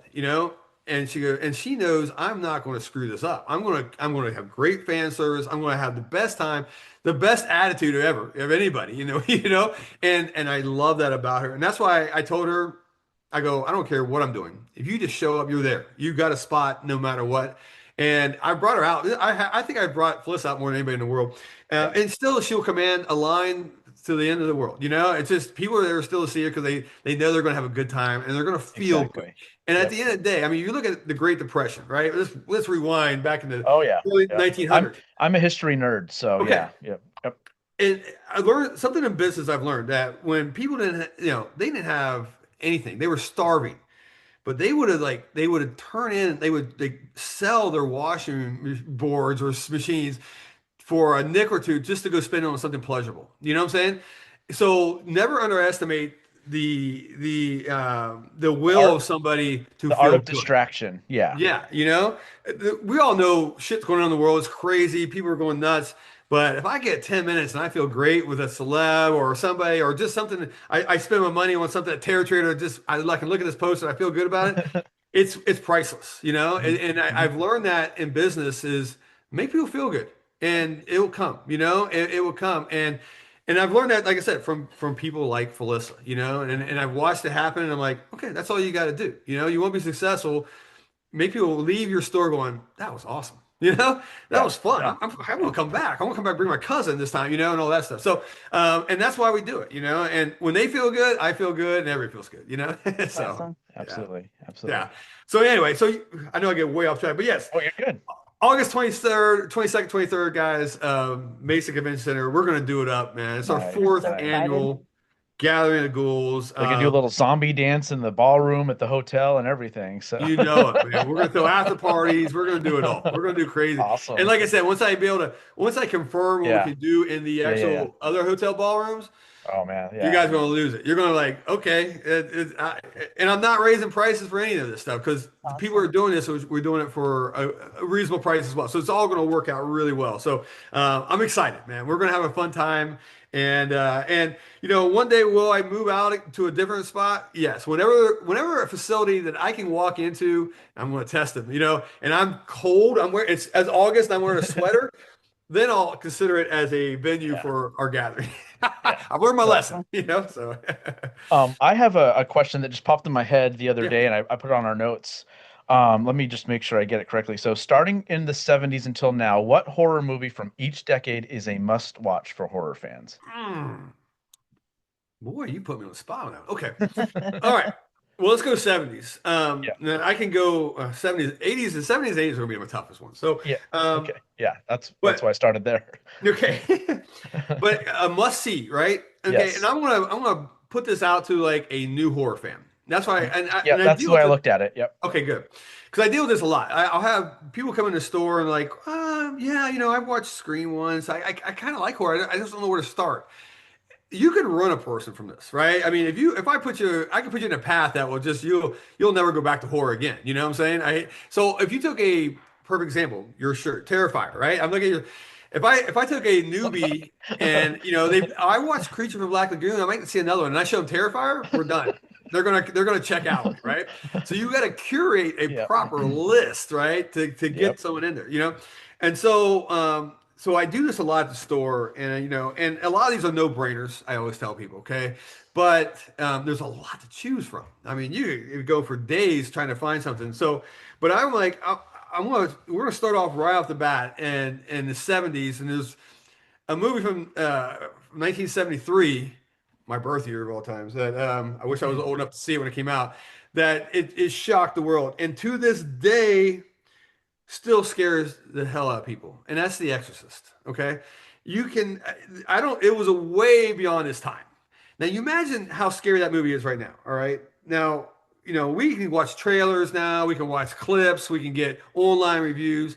Imagine just showing up, Exorcist. Oh, I'll just go and watch this, and sitting down with your date and going, "Holy shit!" Seeing peace, puke up everywhere. So I mean, and people would leave. People needed therapy after that movie. And that's how I look at a good movie, because when something can just stun you and just jaw drop you or make you leave and you just walked out, and like, I can't believe they actually make this stuff. That's a good movie. And once again, phenomenal acting, phenomenal direction, and all that stuff. So, and it's held up since the test of time. That one, it's a hard one to start with because you're going to be petrified, But I would put that. Granted, I love Texas Chainsaw Massacre, right? Yeah. But if you feed that to a newbie as well, Oh, it's a little bit too gritty and too just dire that I'm out. I want you to watch this and then continue to watching horror movies. And so, and then was so many good ones. Obviously, and people are probably like, you didn't pick Halloween. And that would have been a low hanging fruit, I always say, because that was that 78, I believe it came out. Yeah, you'll get to that. Everybody's going to get to Halloween, no matter what, Yeah. But let me scare you a little bit more with Exorcist. Okay, now the '80s. Now I'm going to shift gears a little bit because once again, I'm a slasher guy, and I should pick a slasher, right? I mean, I should be in the Friday the 13th. I think those are going to come. I will, once again, if I have you hanging on, like, oh, I watched The Exorcist. I don't know, man. That was a tough one for me. Okay, I'm going to steer you to Poltergeist. Okay, I think that was 82. I think it came out. Because it's scary, but it's fun, and it has the Spielberg-esque vibes, right? Yeah. You can watch any Spielberg movie, you're going to feel pretty good, right? Mm-hmm. It's shot well, it's acted well, it's blah blah blah. Every production's amazing. And real skeletons. Yeah, that's even scarier. Yeah, a lot of people die making. It's too expensive to get. Yeah, it's cursed. It's a cursed movie. Yeah. So Yeah. the lore you can just put on top of that movie just makes it scary. But it's also a phenomenal movie. Mm-hmm. It is to this day. I mean, it will frighten you if you're watching it by yourself in a dark room. It's good. And we grew up in the era too where the TVs did that. Yeah, like Static. at midnight, 12:30. 12 p.m. That you have your little American flag, your national anthem play, and then you got static, right? And I tell people at the store all the time, I go, you don't understand how scary that actually is. Yeah. You I fall go, asleep and you wake up to that. Yeah, you just wake up and this is like you hear shit. I mean, exactly how they portrayed it in the movie. Did I hear a voice coming through there? Or did I see something in that snow? And just the vibe it puts out. So I love Poltergeist. I think it's a perfect horror movie. It's a perfect horror movie that you can show kids as well. Because I'm into curating films for young adults that I need them to go into the horror world and be me down the line. I've been a horror fan for 40 years, or whatever. And if you steer them the wrong way, they're going to go right back to anime or whatever, Marvel, or whatnot. So I think that's a good one that I remember showing it to my kid. It was one of her first horror movies she ever watched, and it petrified her, but it steered her. It wasn't bad enough that she never watched horror again, it was like, okay, this is cool. So, what else you got? Yeah. yeah, exactly. Yeah. So, so that's what I would do for a newbie for the 80s. 90s, I want to say Scream, right? I mean, that's kind of, once again, the low-hanging fruit. It's a great, believe it or not, Scream revitalized the slasher movement. And to be fair, the early 90s, they just got screwed. Because how do you compete with the 80s with slashers, Mm-hmm. I can remember you guys, I mean, once again, I don't know you guys' age, but imagine I'm a little 40, older than you guys, probably. almost pretty much 45 and 55. Yeah. Okay. All right. I'm in between y'all. So I'm 53, right? But you remember, every week there was Friday 13th, another Nightmare on Elm Street, another Hellraiser. I mean, it was Jason's in everywhere. space. What the hell's going on? Yeah. Yeah, and to the point where you're like, oh, I'll catch it later. Shit, man. And, you know, now if I go back, I would be living in a theater every week, right? Watching these movies actually premiere, you know. But how do you compete with that in the 90s? You know what I'm saying? When that kind of died off, you know, it was really rough. And we really started getting some shitty slashers until Scream came in '96 and I think revitalized it. You know, they made fun of slasher movies. They They killed had a Fonzie in it. Yeah, yes, yeah. but at first you're thinking, is Fonzie the killer? Yeah, Fonzie can't be the killer. a great whodunit, right? You Yeah, know, I mean, you're all over the place. yeah. A cast that's just beautiful. You know what I'm saying? You got the best looking cast ever. So not hard to watch, in other words, you know, and 90 minutes. You know, we're not talking, we're going 2.5 hours. You're just like, oh my God, you know, just get it over with. And so I would, you know, Scream is a great one. I would put on people, tell people if you haven't seen it yet. But Candyman, let me rewind. I would say Candyman. That was '92, I believe it was. It kind of, we all know as horror fans, yeah, of course, it's a legendary movie. But a lot of the new people are like, I heard of it, I don't know what it's about. Watch it. I tell all the time, I go, it's another phenomenal supernatural, because I mean technically a supernatural slasher. We'll just put it that way, right? I mean, Candyman's a supernatural man, you know, and there's some good gore in it. And it's a great story, and all that stuff. So I think either of those two for the '90s, you cannot lose, you know. So definitely on that. 2000s. Oh, see now I'm getting it's getting a little rough for me. Okay. I'm not I know, I always show my age. I always say because I think we're now leaving. We've already left the best. You know, we're going into the world where it's not as fun for me as it was. I don't know. I think when maybe I don't know. I don't know what happened in the 2000s. That actually I don't know. Movies just went a little different. But oh boy, I you know, have mine for the 2000s, but I want to hear yours first. So yeah. at I'm least the trying to 2000, 2010 time. yeah. So I'm trying to think. I may be off on this one, but where was 13 Ghosts? Was that early in that decade? I think it was. it Yes, was, yeah. I I like think it that was one. before 2010. And the reason I say once again, I lean on that. If you're a newbie horror fan, I think 13 Ghosts is a fun movie. It's got a good looking cast again, you know, and it's we just premiered it or showed it again in our Spookorama nights, and I was skeptical on it. I was like, eh. But after watching, I'm like, okay, this is a fun movie. This is something I can get with, you know, and especially if you're new, you're gonna like it. And there's different characters, you know, you got the jackal, you got all that stuff. To where I also look at when you're doing horror movies, I look at the merch side of things, right? Maybe that's the business side. You can't, you know, you look at Jason, you look at Michael, you look at Fred. I mean, they're just merch heavy, right? I mean, Terrifier, right? Art the Clown. Insane, brilliant. Damien Leone was smart when he did that because he knew that he could sell this stuff, right? It's hard to sell Conjuring merch. You know, it's hard to sell Ghost Ship merch, which I actually like Ghost Ship, you know, as a good one as well. But there's stuff like that. When I say you want people to wear the t-shirt, you want people to wear the mask on Halloween, and that may help your film live on, you know? Look at Ghostface. My God. We're all sick of seeing Ghostface masks everywhere, right? But every kid wants to be Ghostface. Every, you know, I don't know. Every adult wants to be, you know, for Halloween wants to be Ghostface. I was getting ready to say something wrong, like OnlyFans stars, but there's a lot of them wear the Ghostface mask as well. I heard. I heard because they tell me at the store, oh, I'm buying this for my new OnlyFans video. I'm like, okay, good luck, you know, or whatever. You're probably making 10 times more money than I am, but have fun. Right. Anyway, but Ghost you know, porn. yeah, yeah. So I would put that. I mean, there are a few Jason movies. Like I think Jason X was around that time frame. I really like that as well. But I'll say 13 Ghosts for that one, just to get some. What's yours, by the way? Well, no, wait. Let me. I got one more decade to go, right? sure, yeah. Well, I guess I got two, right? You can do Okay. two. I mean, we could 2020s if you want. Yeah. Yeah. Okay. Yeah. I'll do the tens to the 20s. I right did now. say till now, but yeah. Yeah.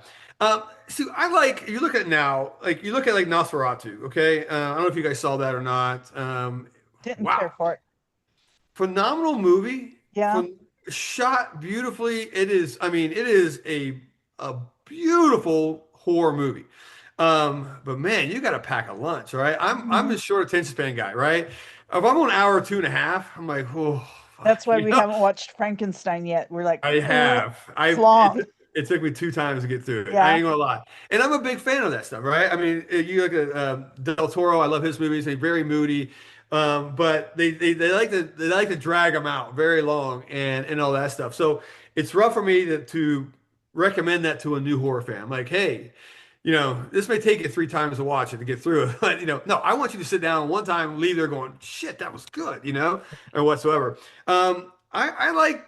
I talk about like the Annabelles, the Conjuring series. I like those. I'm a big fan of those as well. I like being scared, and they can do that with no blood, which is always amazing as well. Yeah. When you can give me scares like that. James Wan. Basically, I'm a James Wan fan. Okay. I mean, even he did the original Saw. I probably should have thrown that in there somewhere, but as That was well. 90s, But right? Was that 90s or no, I think 2000s? I think it was early 2000s, like Okay, for okay. first Saw. Yeah. It's right there in that little sweet Correct. spot. Yeah, I could have So, probably yeah. put it in that first decade or whatnot, Yeah. and I would have been happy with that.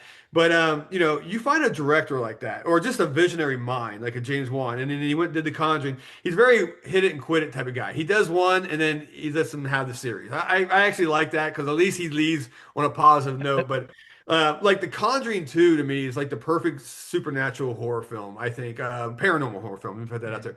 I think it's frightening. The jump scares are warranted. I hate cheap jump scares. Give me good jump scares that when you get done, you're like, damn, got me. I don't need a piano strike when you open a cabinet or something because a cat rolls out. Ah, that's lame. Give me something that really. But I think Conjuring 2. I lead people to that all the time. If they're into that type of movie, once again, it's not bloody, it's not gory, but it will scare the shit out of you. I go watch that, and I believe some of the Annabelles are that way as well. The whole Conjureverse is actually really good. I mean, there was a few. La Llorona was all right, but I think you can't go wrong if you're in a mood for a scary house or scary haunted house type of movie or whatever. Go to those. You're gonna be fine, So, because I like the Terrifier and everything. Terrifiers are great because I'm a seasoned. I think when you're a seasoned horror movie fan, Terrifier is no problem. I can eat that up like a lunch, no problem. But if you're a little bit squeamish or brand new, you're probably gonna be the person that you always hear walked out of that movie, and all that stuff. So it's hard for me to put that out there. But if you look at the financials of that type of movie, that series, brilliant, and what it's done to revitalize a little bit horror, bring horror fans back into our world. It's done an amazing job, and I'm very thankful of Damien Leone to do that, who did that, and I know they got part 4 coming out. We'll see how it goes. I think every movie eventually dies off a little bit, but hey, you got 3 good ones. I wouldn't complain, and I think it's leading him. I mean, Damien Leone's like, hey, whenever Friday the 13th figures out their shit because they're in a big legal nightmare right now, who owns what? That's why there's not been a Friday the 13th movie since 2009. Damien wants this. He wants to direct it, and I'm like, give it to him. I think he would do well. I think he would keep it true to the series, and you got to ramp stuff up. You got to turn up the knob. What scared us in 1980, Yeah. doesn't scare us now. That's the life. I always tell people that when they come in and they talk about Faces of Death. Right? Mm. I'm like, I go, if you watch Faces of Death, the original VHS right now, you're just going to be like, this is dumb. This is stupid because we're all desensitized. And, Yeah. and plus half it was fake. We didn't know that back in the 80s, Mm-hmm. right? But when you had that VHS tape in the 80s, you had a bag of drugs, man. You were like hiding that shit. People were like, is your mom home? Let's go. And you go pop it in there, and You put it in the wrong case, so no one knew. Yeah. Oh, yeah. You put in Christmas of '84 video or whatever.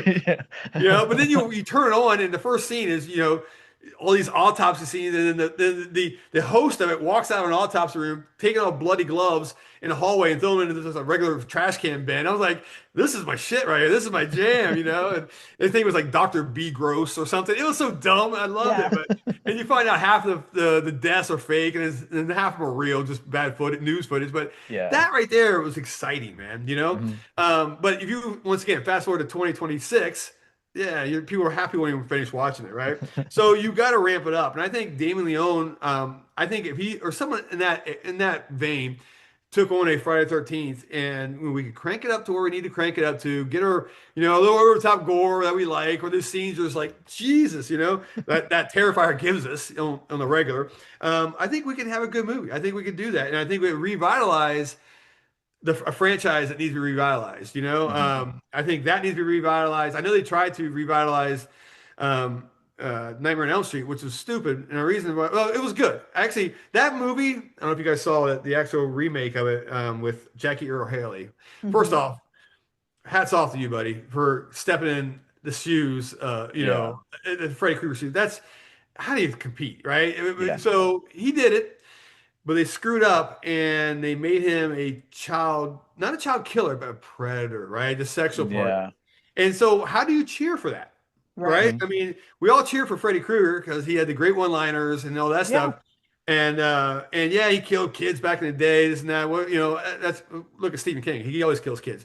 But the second you find like, and I think in the new movie they found like Polaroids of the kid, Yeah. you got to immediately turn it against him, And I think that's what killed. That was the last one we got, And it Mhm. was like, okay, guys, go back to the drawing board on that, and give us another one. I know, Robert Englund obviously can't do Freddy Krueger anymore, Right. but they brought out some good names that maybe could. I mean, they said even Kevin Bacon. I'm like, he could be creepy. I don't, I mean, there's 100 of guys out there could do it, but write the right story, that we can get behind. We like this kill. I mean, everybody cheers for Ghostface. Everybody cheers for Michael Myers. Everybody cheers that. There's a reason. Yeah, they're fictional killers, but there's a line sometimes they don't cross, or Yeah. what. Yeah. Anyway, so I think there's hope out there for the rest of this decade. I hope, because there's been some really shit movies out there. I ain't gonna lie, man. And not like the shit movies that you like in the '80s, like the B movies. Those are always, Yeah. Yeah. the Full Moon in the '90s. There's, you're watching Puppet Master. You're like, I know, I'm watching a bunch of puppets kill people. I don't give a shit. This is great. Gremlins. Yeah. But then you get into, and I'm gonna knock A24 a little bit, which I know a lot of people like A24, but they get a little bit too artsy. They get a little bit too. Sometimes they even die political. And I'm like, I tell people, stay out of that shit, right? Don't go that route. Yeah. Give people what they want. Just gratuitous sex, blood, murder, and whatever. I go, there's a formula for horror movies. It's not hard. You know what I'm saying? Yeah. Give us the three B's: boobs, blood, and bad acting. We're gonna watch it. Don't try to overstimulate me with other stuff.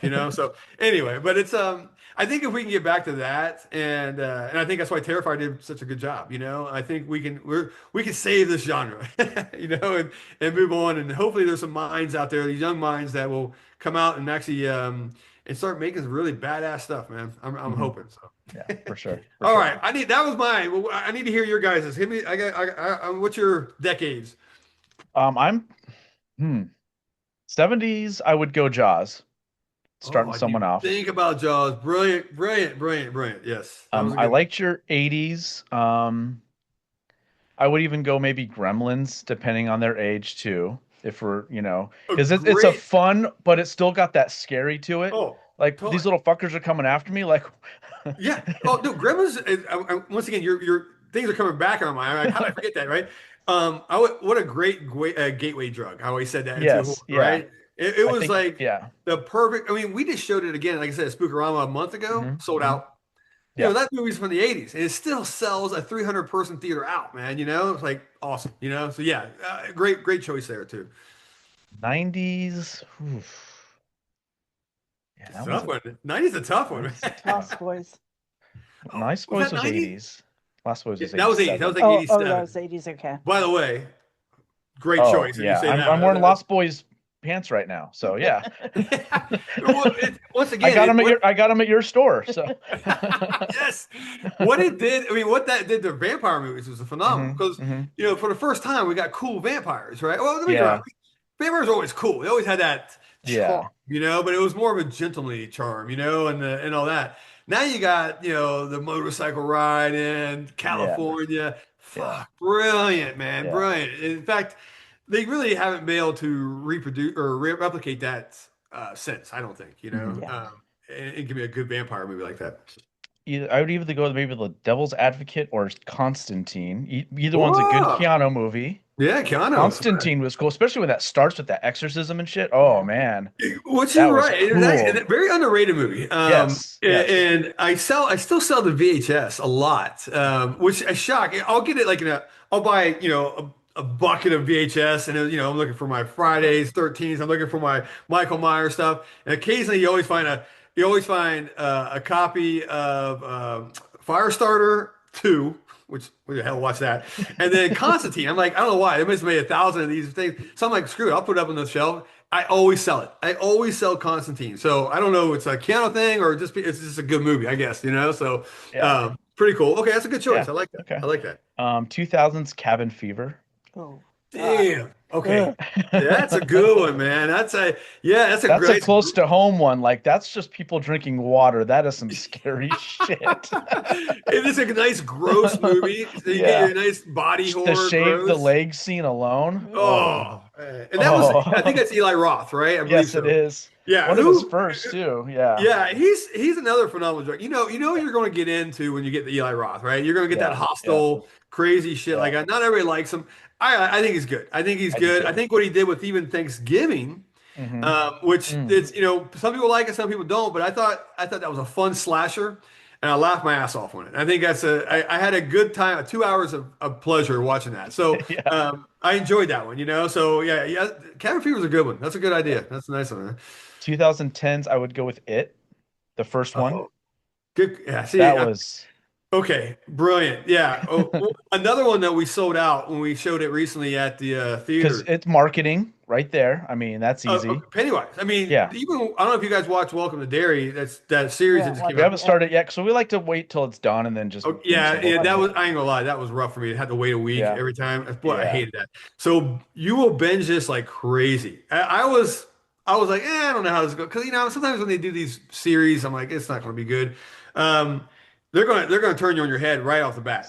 Trust me, you're gonna be like, what the fuck is going on, man? Well, and Cobra Kai did that for us because they did such a great job with that with the Karate Kid, and it's like, okay, cool. If you do it right, this can be amazing. Yeah, and they did this one right. They did because the '90s. It was. I mean, I liked it. It was just long, 4 hours. It was a mini. What a cast! Right? Yeah. Oh yeah, great cast. And then when the 2000, I think it was 16, it came out the remake. Yeah, I was against it. I was like, no way. And then my wife's like, let's go watch it. I'm like, let's go watch it. I left her going, Jesus, that scared the shit out of me. That thing was amazing. Like, the projector scene, I was out of my seat. I don't ever jump out of my seat, man. And so even when we re-showed it, 8 years later at our theater, great. And then you're right, the marketing on it, you can't go wrong. So now Welcome to Derry, you're going to get so much backstory, and you're going to get the same amount of violence that you got in the movies. It's phenomenal. So have fun with that, guys. You're going to enjoy it. But yeah, be prepared to just binge the shit out of it. You're going to be sit down for like 4 hours just to watch these things, So you'll like that. But yeah, it's a great choice, man. I didn't think about it. Once again, you start bringing the movies out. I'm like, I should be looking at your Funko Pop behind you and be like, hey, that one. Yeah. 2020s. Oh man. Yeah, we don't watch a lot of the new stuff. It's rough. It's. I'm telling you guys. I mean. Once again, you get the Nosferatus, and those are good, but it's a different horror film. You know what I'm saying? I mean, it's one you gotta really invest in and all that. Where hey, I just want to watch a shitty horror movie. Let's just turn it on. Yeah. That's what I love. The decades that we could just do that, and fortunately, the '80s.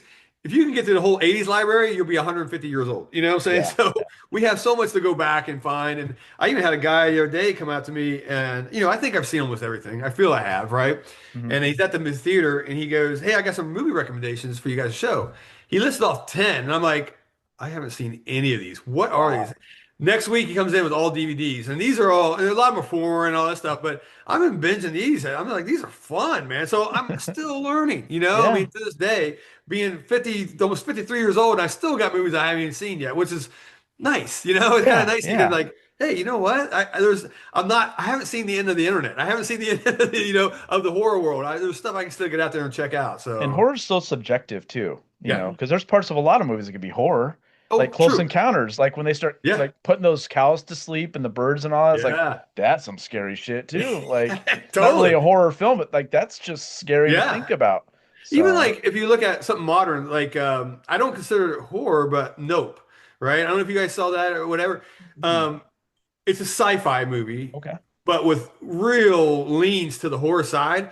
Phenomenal, good movie. I mean, it was a great, entertaining movie. I was like. Once again, going into it, like, but then I get done with it, I'm like, I was worth my 2 hours. Okay, cool. So there's ones you got to find out there that you're right, are horror adjacent, I guess, that will really, do it for you, if that makes sense. Cool. So, Yeah.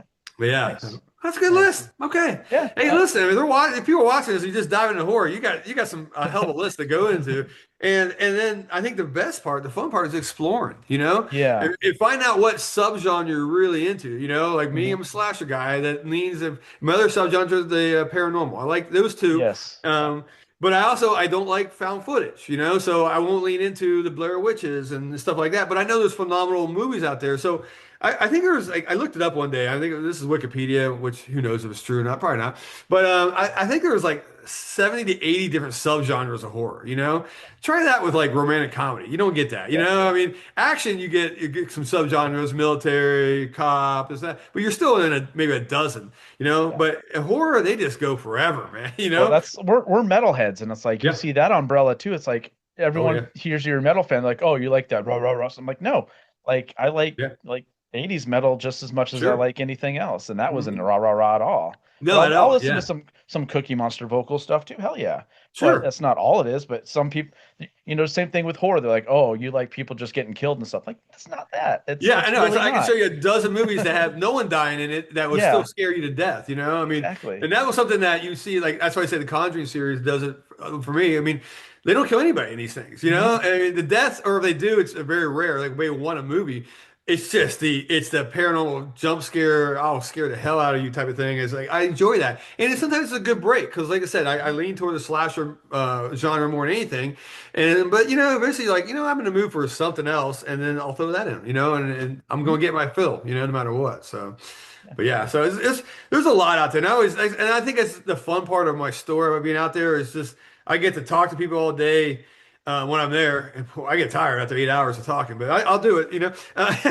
But and to hear their thing. I mean, I never forget this girl came in and she goes, her parents and everybody live in Japan. She's Japanese, and she comes here, I think for school or something. I can't remember what it is, but and she's like, "Hey, I'm heading back for the summer for Japan.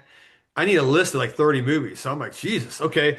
It took me about a week to find it, the stuff she hadn't seen, but I gave her a whole list and she came back to start, around September and says, I watched every single one and gave me a full report. I mean, it was a long, long conversation, but it did That's her cool. reviewing every single one of them. I'm like, holy shit, you did listen to or watch every single one of them. It was amazing. So That's that means awesome. a lot to me. It feels good that Yeah. people trust me to kind of guide them in the right direction and all that. And now I got people guiding me. Like I said, the guy Mhm. bringing me movies. So I'm like, this is cool, man. Yeah, So that's super awesome. fun, man. That's what it's Yeah, all about. Yeah. it Yeah. is all about it. And that's why I try to kind of to come back to the beginning of our conversation we had about my past and stuff we did. It's like, look, life's too short not to have a good time, man. You know, Mhm. um, and this is why I think why movies are out there for us to get away from reality. Let's go into our little bubble of make believe, whether it's, you're watching Avatar or you're watching, Nightmare on Elm Street. Mhm. You're getting out of your bubble, make believe, and you're having a fun time.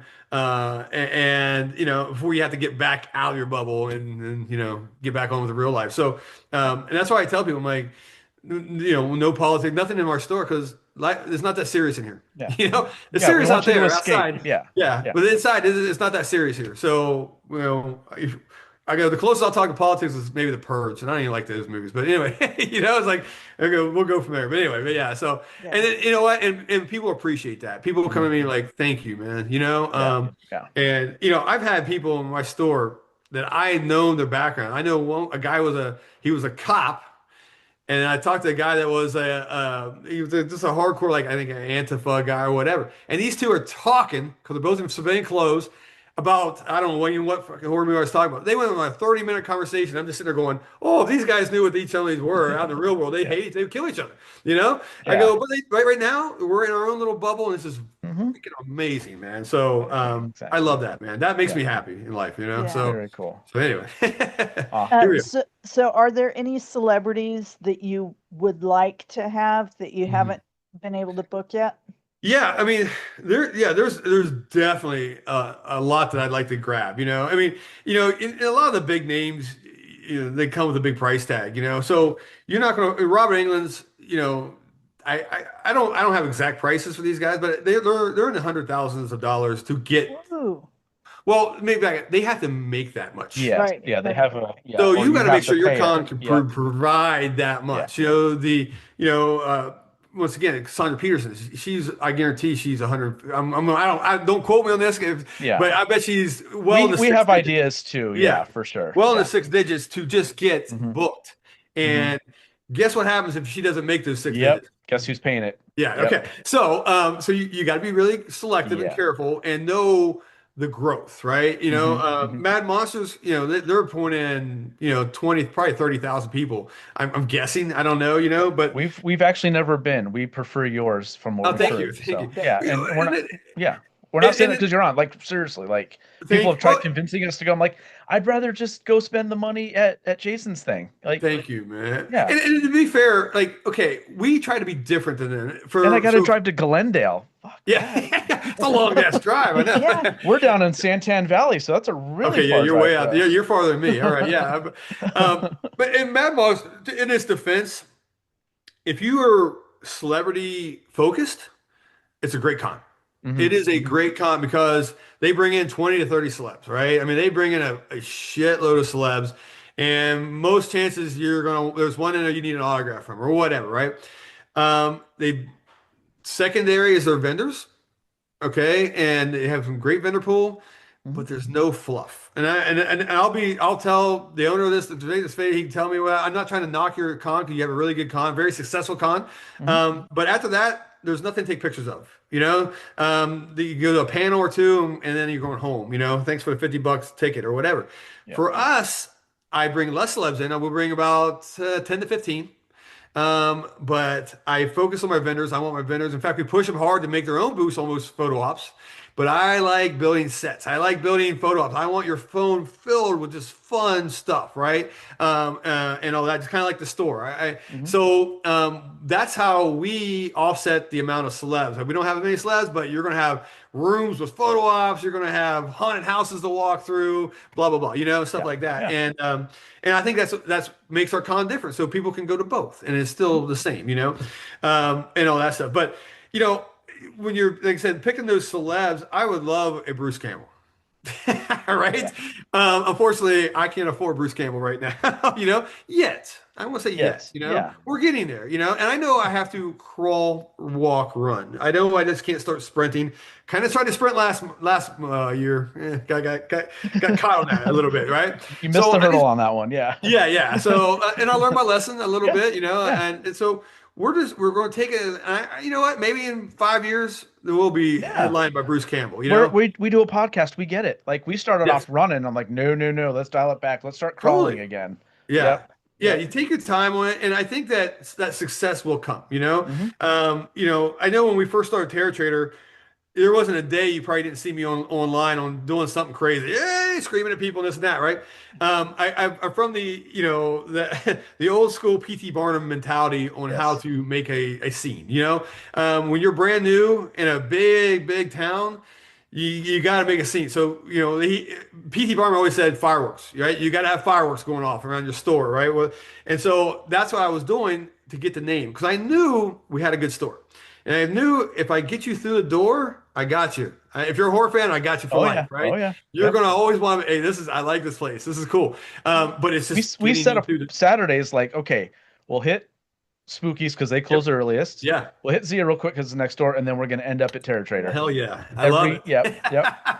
And that's great. And that's why it's like, but to get the people to understand, wait, we exist, I got to get crazy. I got to get out there. I got to be doing podcasts. I got to be screaming, and I got to be on IG, bouncing my phone back and forth, this and that. So people are like, what is this guy? This guy's crazy, All right, I'll go to the store. I'm going on Fridays anyway. I'll go look at your thing. And then I get in like, oh my God. Okay.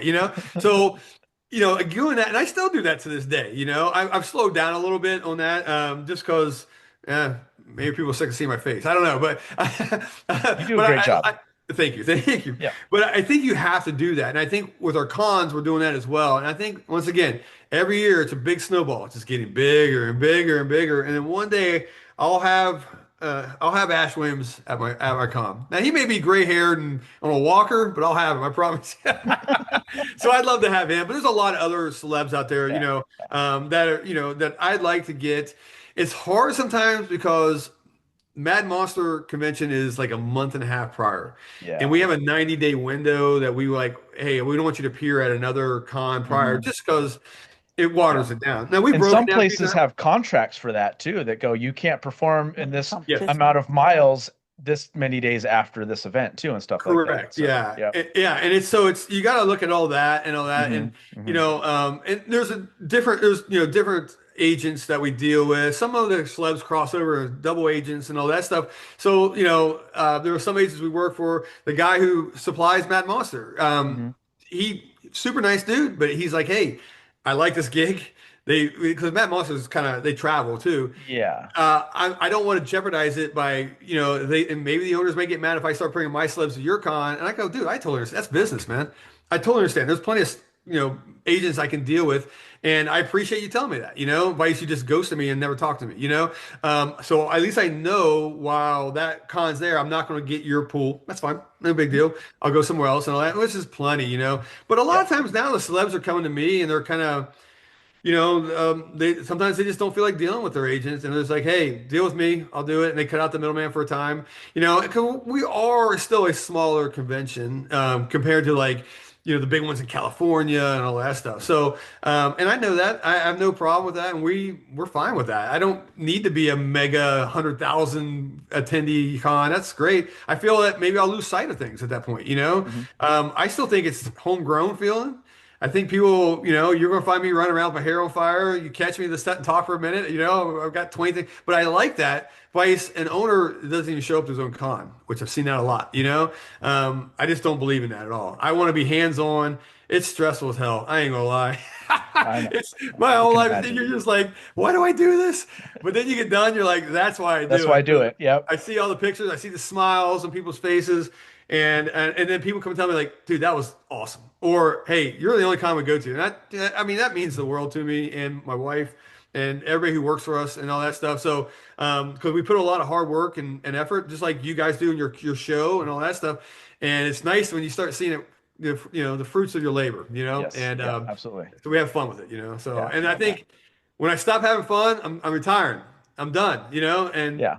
that's a while because I'm having a great time right now. Yeah. Well, keep doing it because we're enjoying it. And Yeah. Thank you like guys. seriously, Thank like every time we leave like the gathering or even the you. Christmases to December and all that, it's like, man, this was better than last year. What the hell is he gonna do next year? Like, Yeah, you it's never so funny. disappoint. So We'll be like, we'll get done with the con, and Gina and me were just like, oh God, I just need to go into a dark room, not seeing it. And about a day later, like, so what do you want to do for next year? You immediately start planning.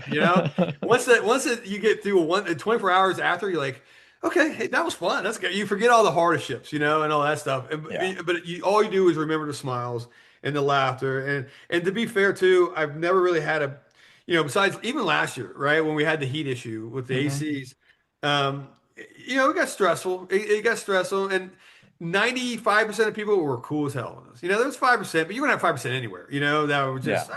screaming and yelling. You run my whole day. You're like, I know. What can I do to make it better? Yeah. But 95% of people were like, hey man, we were like just like you guys. We know you guys Yeah. are good. Yeah. And that means a lot. And that we could have been going, all right, we're done cons, man. Then we could Yeah. have easily hung it up.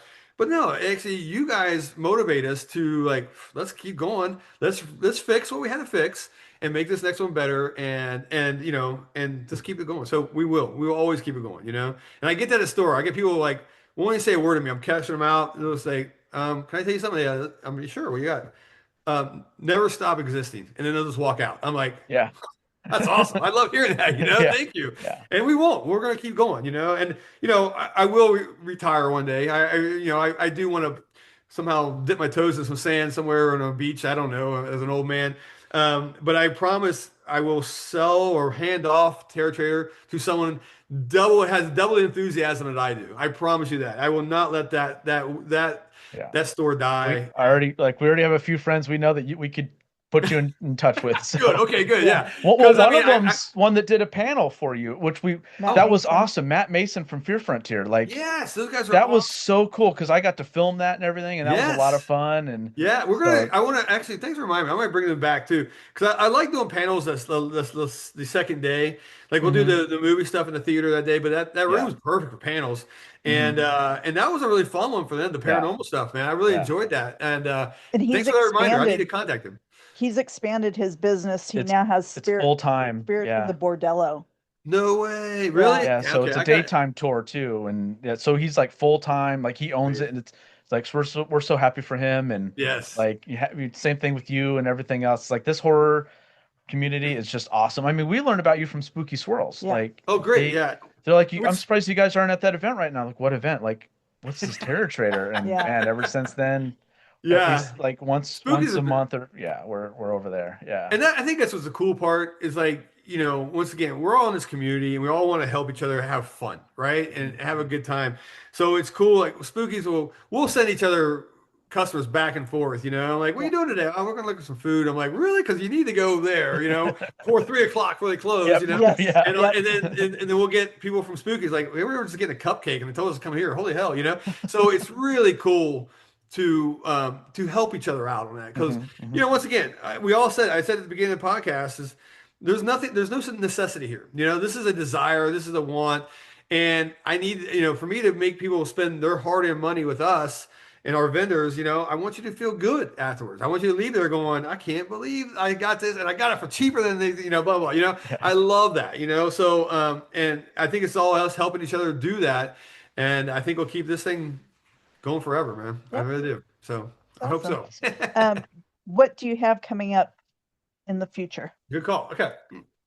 Well, we're getting ready to hit February, which we are blessed this year with 3 Friday the 13th. Very rare that we get 3 in one year. So we got 2 back to back. We got February 13th, March 13th, and I think November 13th. Don't quote me. I don't have a calendar in front of me, but Good. it's something like that. I know for sure February 13th because I'm going to lead right into that. It's Friday the 13th. We got to do something at the store. So we're doing a double header because what's after Friday 13th in February? The Valentine's 14th, Day. Valentine's Day, right? So we're doing like our kind of our Valentine's Day weekend massacre type of thing. We're bringing in Doug Tate. Now, Doug Tate, a lot of people don't know who he is. Heard of him before because he's a stunt actor, right? I mean, he's not on camera delivering lines. If he does, it's very rare and all that stuff. But name another guy that's played Michael Myers, has played Jason Voorhees, right? And the guys just got done playing the Withered Chica in FNAF 2, right? Five Nights at Freddy 2. And he's also the Jackling Sasquatch. I don't know. I love that part even more, right? This guy, he's done it all, and he's a really freaking great guy. So we're gonna bring him in for the whole weekend. Kind of hit the Friday 13th part because he was Jason. Well, played one of the Jasons and Jason versus Freddy. He's the guy at the very end, bringing out the head. One of the most pivotal scenes and all that. And then to cover the Freddy versus Jason part, we're opening up we get rid of the Saw room. I know it breaks a lot of hearts, but we kept it for a year. We had a good time with it. But we're turning that into Freddy Krueger's boiler room. So Cool. equally as dynamic, as hyper realistic as we have the Saw room, what a pain in the ass this is. I am building this thing like crazy, but it's so fun. I love it, and I think you guys are going to dig it. In fact, once we're done here, I'm building the boiler. I'm almost done with the boiler. I'm making it all nasty and gross, and just it's going to be really cool. But we're going to do Friday 13th. We're going to do tattoos with Sea of Ink tattoo in that room. That's how we're going to open it. And then Saturday we're going to turn it into a Freddy versus Jason Valentine's Day photo op. All right, we got this giant slashed up heart, an 8-foot heart to be in there. I got a Freddy Krueger, a professional Freddy Krueger. I got a professional Jason Voorhees coming in to get your photos, your couple photos in our new Freddy room. It's going to be so fun. Doug Tate signing in our Friday the 13th Camp Crystal Lake room, which is kind of where the video games are. We're going to turn that all into one big Camp Crystal Lake photo op. It's going to be crazy, guys. I don't know how it's going to turn out. We're, you know us, Sounds we're gonna cool. have fun. Oh, The yeah. weather's great, so the doors will be open. Yeah. Just people come in, get their free pictures at the new Freddie Boiler Room. People come in on the 13th and get the tattoos from, that's a huge thing. We did it last the Friday 13th. My store looked like a FEMA camp, man. People just laid out all over the place. It was a blast. People waited. One person waited 8 hours for a tattoo. I'm like, you're crazy. Wow. That's Yeah. nuts. But they're like, I just need to get it. And it was when the saw room. They're getting like, I've never been tattooed in somewhere so cool. I'm like, well, we're gonna do it again. So a little bit more organized. I got chairs and all this stuff now. You don't have to lay on the floor. And we're gonna have a fun time, man. We're gonna have a good time. And these store events are, pressure. They're free.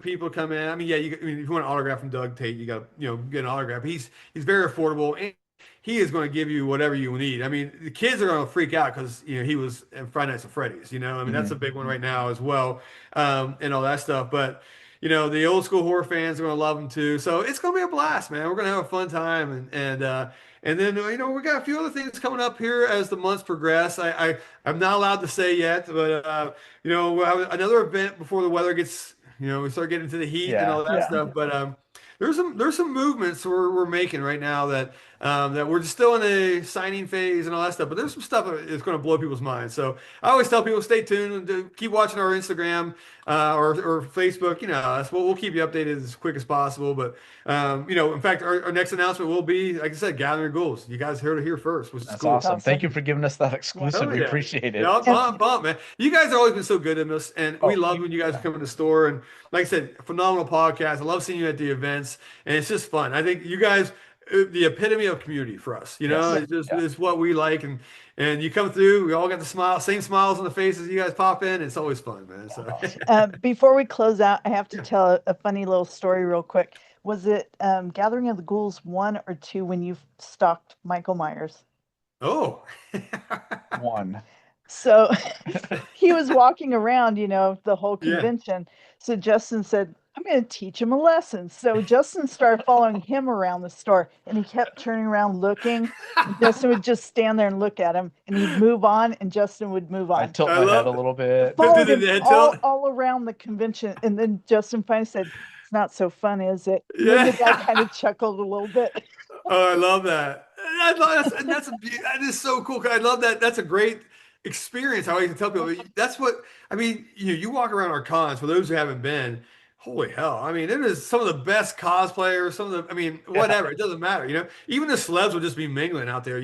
Sometimes they just want to get out of there behind their table. So you just never know what you're going to see out there or encounter and interact with. Have fun, go out there. I love that you stalk Michael Myers. I mean, come on, man. That's Well, getting better than that. I mean, I have the reason we started this is depression and anxiety, and I have really high anxiety with crowds and stuff. In Sure. your gatherings and any events you do, I'm so relaxed there. Oh, man, that makes me like feel that, good. and that's a big deal to me too. That's like the first one, I'm like, she's like, you good? I'm like, I'm great. This is awesome. And the second year, I'm like, Good. even when it was super packed, I'm like, I'm still great.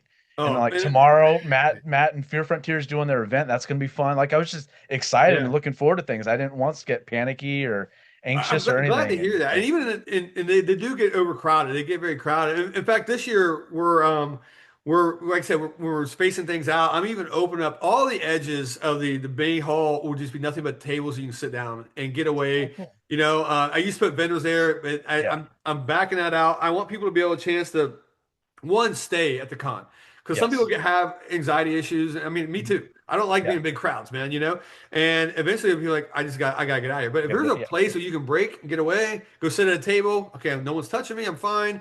Until you can regroup, fine. I'm gonna put dozens of those giant tables out for people to go relax, chill at, regroup, and go back and hit the floor again, have some fun or whatever, or hit the special things. I haven't said what we're going to have yet, So there'll be stuff like that, and because I'm the same with you, and I just don't like big crowds. I just can't do it anymore, man. And I know we kind of command a big crowd sometimes, and so I think it's up to us as con owners to now to learn how to spread that out.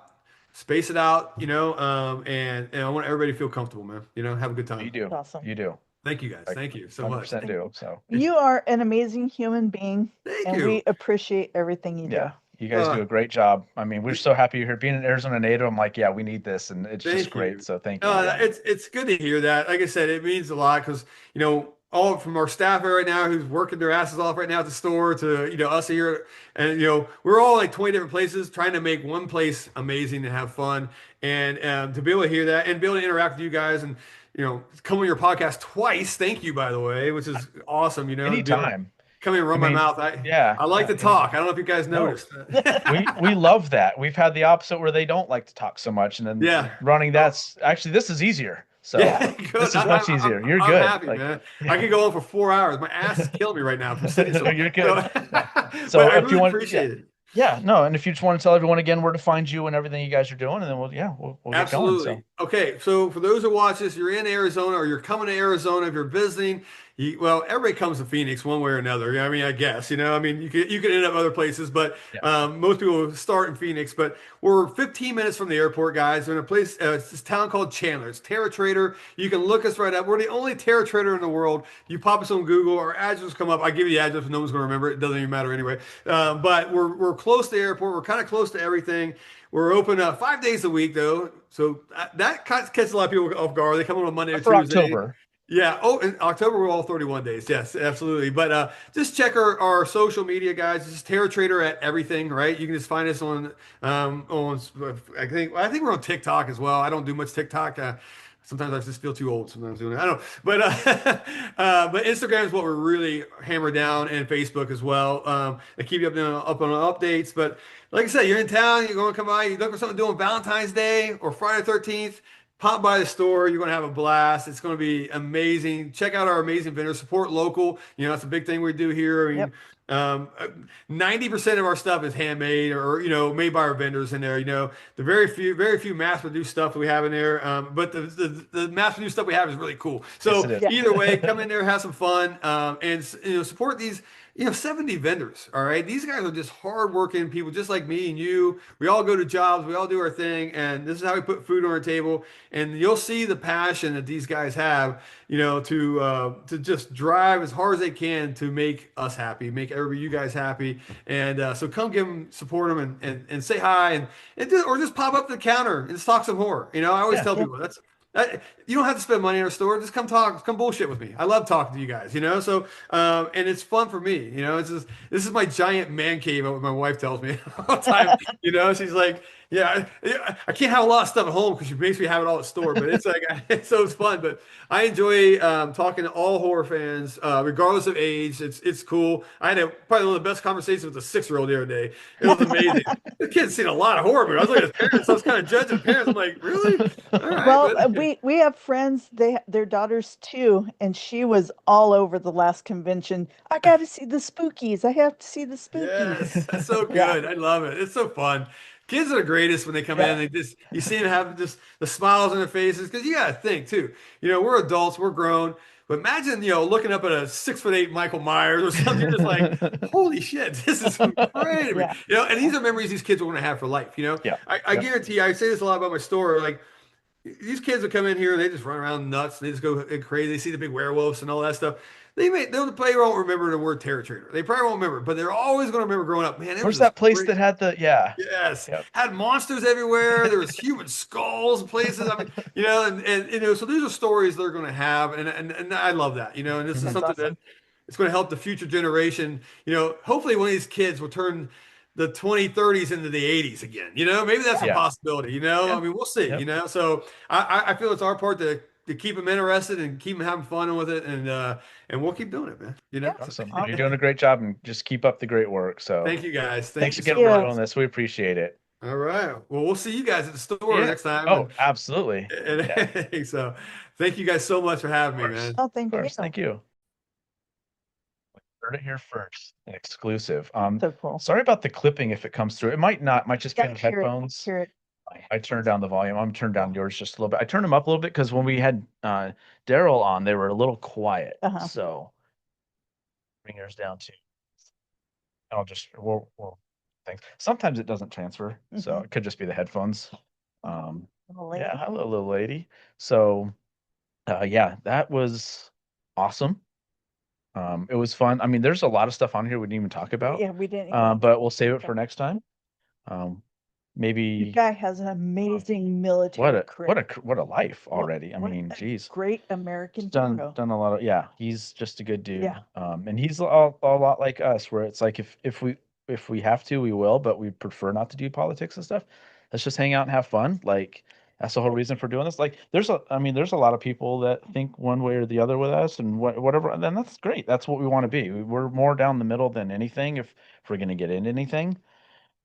Um, and we just have we're still into stuff on either side, whatever. Yeah. We don't care. As Yeah. long as you're a good person, you're not hurting anyone, you have a great story to tell, you've led a great life, and you do good things like Jason does. Like, I mean, every time we go in there, we're not exaggerating.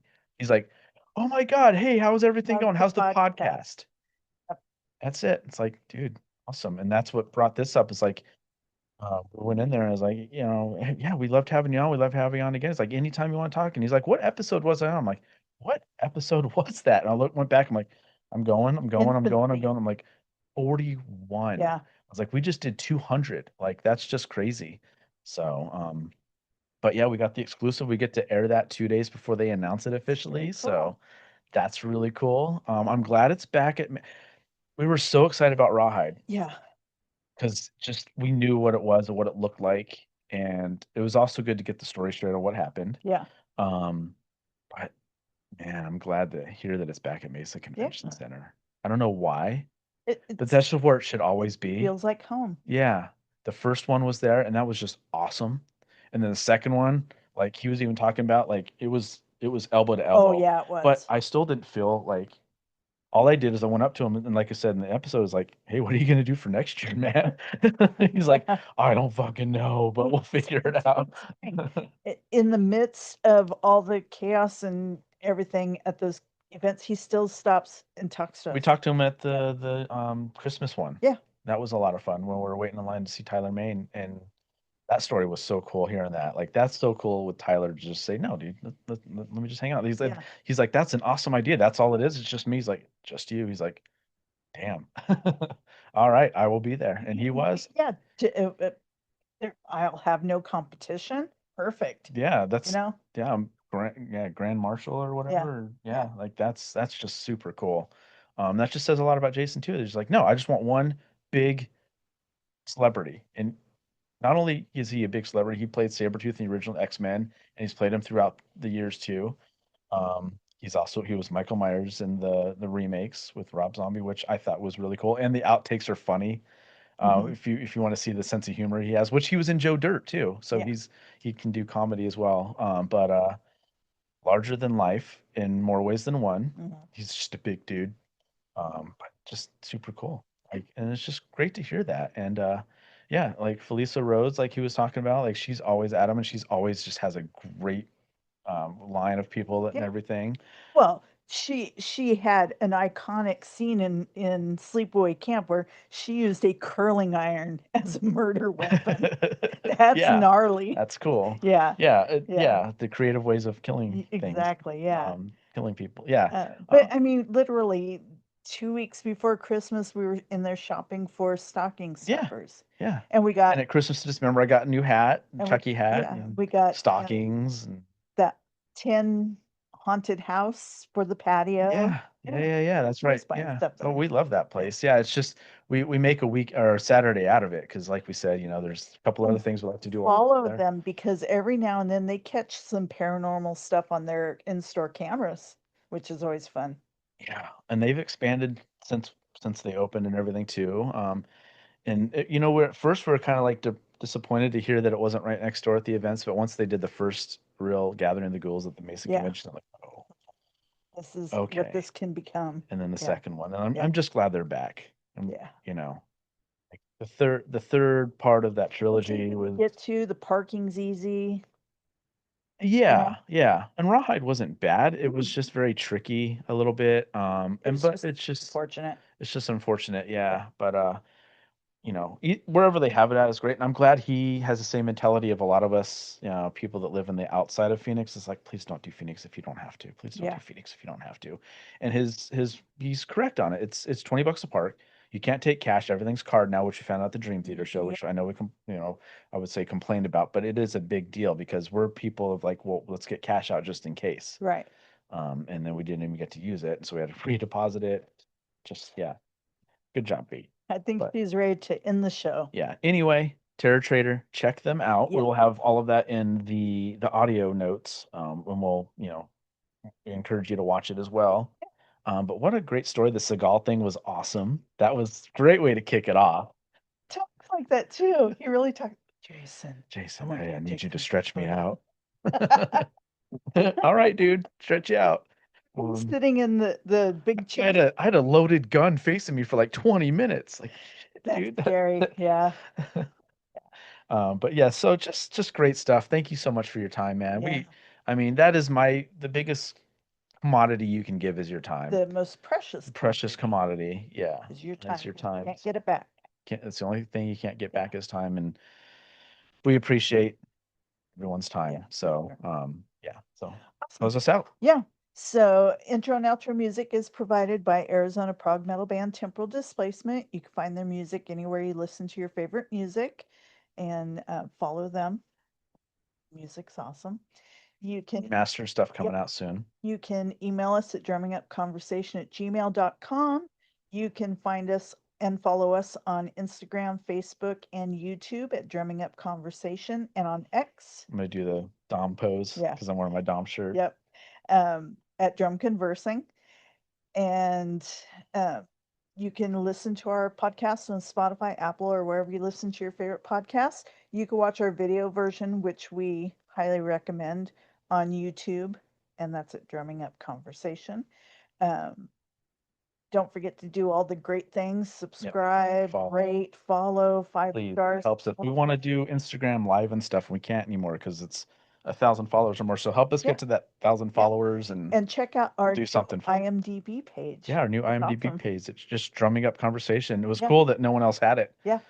So like now on IMDb, like it's an official thing. So yeah, definitely follow us on that. And if you have an account on there, but you have to have like an actor or contributor account, Mhm. we can add, if you've been on, we can add you to it. Yep.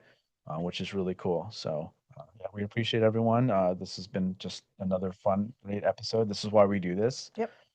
He is I get just so relaxed with anything the guy does. Yeah. Like, so follow Jason, follow Terror Trader. Yep. Go check him out. They get people from all over the world that All come over visit the them. world. So definitely go check Terror them out. Trader is a And- destination Yep, spot. exclusive here for the next Gathering of the Ghouls. It's going to be fun. So thank you, everyone. And we'll see you soon for Drumming Up Conversation. I'm Justin Wood. I'm Andrea Wood. No mercy. Drumming up conversation.